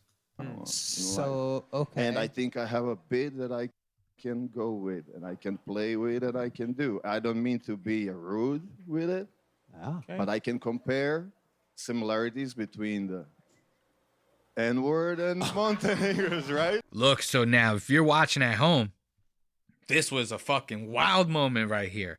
So he goes, hey, man, I'm not trying to offend anybody with my set. That's not what I'm doing. I'm just trying to do comedy, dog. That's all this is. What are we doing if we can't do comedy? And then he goes, you know, if I say and he looks at John Dees, he goes, the N-word, you know, it shouldn't be that big of a deal. And they're all like, whoa, what the fuck are you doing looking at John like that? Like, you can't just be saying this shit, dog. What the fuck? Watch this. Dude, I don't mean to be rude with it, but I can compare similarities between the N-word and Montenegrins, right? You just look directly at John Dees and... Yo, so now John's sitting there like, what the fuck is actually going on here, Tony? Like, get this guy off the stage before I fuck this dude up. John is actually like, holy shit. I cannot believe this guy's actually doubling down. He's sitting there like, yeah, me and that N-word, we're just one and the same. You know? All these N's out here, I'm just like them, dog. You know? He's like fucking legitimately the most racist bum I've ever seen in my entire life. And he is a bum. He does tell these guys, I'm homeless. And then they start asking him some questions. Or no, actually, Tony's getting ready to let him go. Tony asks him how old he is. Wait until you hear this. This is actually insane. George Krechik. Fun times. You know, it was your first set. So you know what I'm going to do? Instead of giving you a little joke book for the amount of laughs that you got, I want you to get some work done. I believe in you, George. I think you have a lot of pent up. How old are you? I'm 33. Yeah. 34. Oh, my God. Yeah, you have a chance at this, George. This dude's 33 fucking years old? Is this even real? There's no fucking way, dude. This guy has lived the roughest life. And for that, we love him. Because obviously it's been so rough that this guy thinks he could just say whatever the fuck he wants. And I always respect that. I like people that just say whatever the fuck they want. Doesn't mean I have to agree with it. But I respect your right to say it. So now let's get into some of this Dave Portnoy, right? We're going to finish out the show with these time codes. Remember when we started the show and I was telling you about that kid, the other co-host, the one that I don't know his name. I was calling him Liam Payne. I was making the joke about him saying that he was Liam Payne from One Direction, which fell out of a hotel window. Fell, quote unquote. You know what I mean? The guy unalived himself. He was going through a drug-induced psychosis. So that was the joke I was making before. So we brought up that time code about that kid loving to drink milk. He's drinking milk after playing basketball. He's drinking milk with pizza, drinking milk with spaghetti, the whole nine, right? Now, this guy actually gets defended. Like, people in their audience agree with him and his assessment of milk and how it's actually a top-tier drink. Listen to this. We two things, the milk update and the sus update. Seems like maybe people are more on Josh's side than we would have thought. Now the sus update, but Josh, his name is Josh. This whole time, okay, now we know. His name is Josh. The word had changed, but more people like milk. Yeah, no, the sus, people were getting me. But milk, yo, run it up. Yeah. Take a clap. All us people that love our milk, man. And I saw another thing that said one of the reasons why, and I do remember these commercials so much, so it makes sense. But one of the reasons why people were saying, like, people my age or, like, especially, like, people from Ontario really are into just drinking milk plain is because there was like a bunch of campaigns for like Ontario dairy farmers, like pushing like drink milk, drink milk, drink milk. So it was like a big like ad run thing that like people were all like into. And then I guess That's total bullshit, and I'm going to tell you why. Because when I was growing up, there was that big ad campaign, Got Milk. You guys remember that one? Got Milk was a huge ad campaign. Like, you couldn't turn on the TV without seeing a Got Milk commercial, no matter what program it was. And back then, that advertising space cost a lot of money. Okay? We didn't have the internet when those Got Milk campaigns were going around. So it wasn't just advertisements on TikToks and YouTube videos like there are now. And I don't drink milk like that. I watched every Got Milk commercial there was, okay? I watched all the milk propaganda on Nickelodeon. I seen it all, and I don't drink milk like that, okay? So that's how you know this guy is just a freak, and he's totally full of shit. Now, let's check out Dave's explosion, and then we could end up calling this an episode. Finish out this joint, and do that whole thing. Let's check this out, because Dave ends up losing it over this TikTok, right?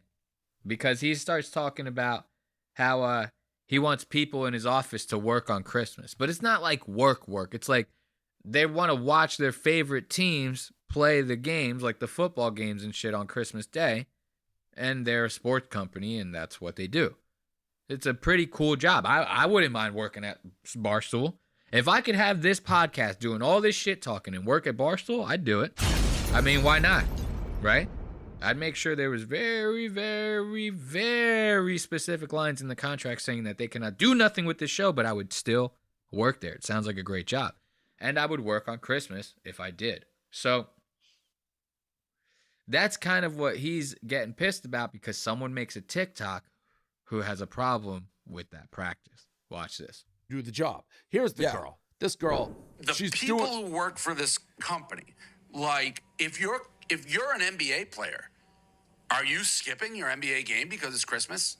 It is giving corporate boomer energy, and I can't say the words that I Corporate want boomer to. energy. Dave Portnoy repeatedly comes onto the internet and time again proves to us how completely and utterly out of touch he is with the entire world. This idiot is out of... Dude, Dave's about to blow a goddamn gasket, dude. Watch this. To us how completely and utterly out of touch he is with the entire world. This idiot And we is will out of dive touch. into it a little bit today, but if you don't know who Dave Portnoy is, all you need to know is that he is the man who founded and owns Barstool Sports, a company that is repeatedly under fire for horrific practices and misogyny. Like this, you're It's saying hard is a because I wanna horrific enjoy being on a practice. Chicken Fry and Josh Richards. Dave Portnoy just will not. Dude, watch. I'm going to back up a little bit, and I'm going to zoom in on Dave's face. Watch when you see the range of emotions that go over this guy's fucking face while this chick is spewing on about this TikTok. Watch this. Really out of touch he is with the entire world. This idiot And we is will out of dive touch. into it a little bit today, but if you don't know who Dave Portnoy is, all you need to know is that he is the man who founded and owns Barstool Sports, a company that is repeatedly under fire for horrific practices and misogyny. Like this, you're It's saying hard is a because I wanna horrific enjoy being on a practice. Chicken Fry and Josh Richards. Dave Portnoy just will not allow that. So just to get it out of the way Wait, for starters here, let me help. So now, Dave's about to start getting real heated. They're about to pause because they don't understand what this girl's saying. And right after that, Dave's about to blow his goddamn shit. Watch. The average, not the highest, average NBA player's salary. Press for this pause. season. Press pause. Press pause. What did they say about me and Bree? She said she enjoys the two of you, but Dave doesn't allow her to. Let me ask this I'm sure she fool. doesn't enjoy me Let me anymore. ask this dumbass fool. When there's an NBA game on Christmas, who do you think is working the cameras to film these players? Who do you think's working the parking lots, the concessions, and all the other fucking shit that goes along to broadcast this game to millions of people? How much you think they're making, you moron? The people working for me are making more than them, and they shut up and work because they know that's the contract they signed. This dummy. Also, I God will say damn. there's like two sides to look at it. Like one, it's like What the fuck was... Dude, Dave losing his mind over that. Like, okay, it ain't that serious, you know what I mean? Like, this chick is obviously retarded. You know, she's one of these, like, kids growing up in the new age. Think about it. When I was growing up, the generations before me had to work a lot harder. And it's kind of always going to be that way with technology and AI and all the things happening in the world the way they are now. I mean, people are just going to find easier ways to make money. Think about the internet revolution that's happened in the past 30 years. You know, now people are literally just finding ways to make money doing hardly shit just in their living rooms. Like, you could do damn near anything to make an extra buck now. So Dave's part of a generation like me who worked a little bit harder than the generations before us, and then it's, you know, that's kind of always the way it is, or at least we picture ourselves working harder than the generations that come after us. So that's what Dave is, and him having this outburst, oddly enough, is kind of proving her point. Like, her saying, like, it's giving off corporate boomer energy and blah, blah, blah, blah, blah, you know, blah, blah, blah.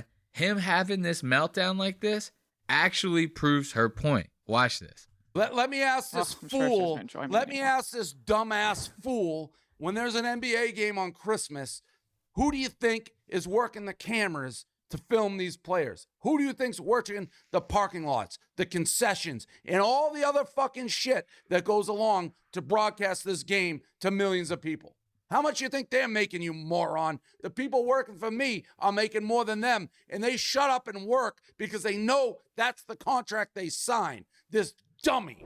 Look at that. Also, I love that. I'm gonna take that and make that a soundbite. This dummy. That's gonna be the new soundbite for the Jamokes. I am so happy that I just thought of that. I'm happy I sparked up that joint again, because that's what that idea came from. Now listen to this.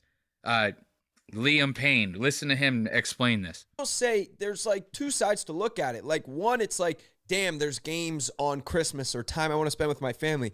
But also, oh, my work gets to be watching sports. 100%. A lot of people would like give up their job of working in an office for a 9 to 5 to be like, well, now I get to talk about my favorite sport all day long and have to watch that. Does this dummy think people don't travel the country and not get to be with their families because they have to work to earn a living? The people who do those type of rants, this moron who just goes on like social media and criticizes, this person doesn't deserve the same air to breathe that I have. She should have dumb air. I should have smart air. She gets dumb air.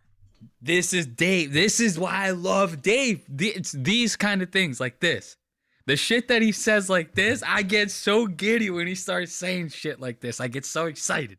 I'm like, this is the Dave I want to see. You know what I mean? To say just outlandishly stupid shit like that, she deserves to breathe the dumb air. That's like, whoa, middle school burn accomplished. She needs to breathe the dumb air. I get the smart air. You know? I wish I could do Dave's accent. You know, he's like always saying stuff like, I don't know. I do more of a JFK. She's breathing the dumb air. I'm breathing the smart air. Like, you know, I can't do Dave. But, yeah, it's just so funny to watch him say these stupid-ass jokes, like this outlandish digs that he takes. I love Dave for this type of shit. Rants. This moron who just goes on like social media and criticizes, this person doesn't deserve the same air to breathe that I have. She should have dumb air. I should have smart air. She gets dumb air. That like these people. Shut up. I built this company not taking a day off for fucking 10 years. Go breathe the dumb air.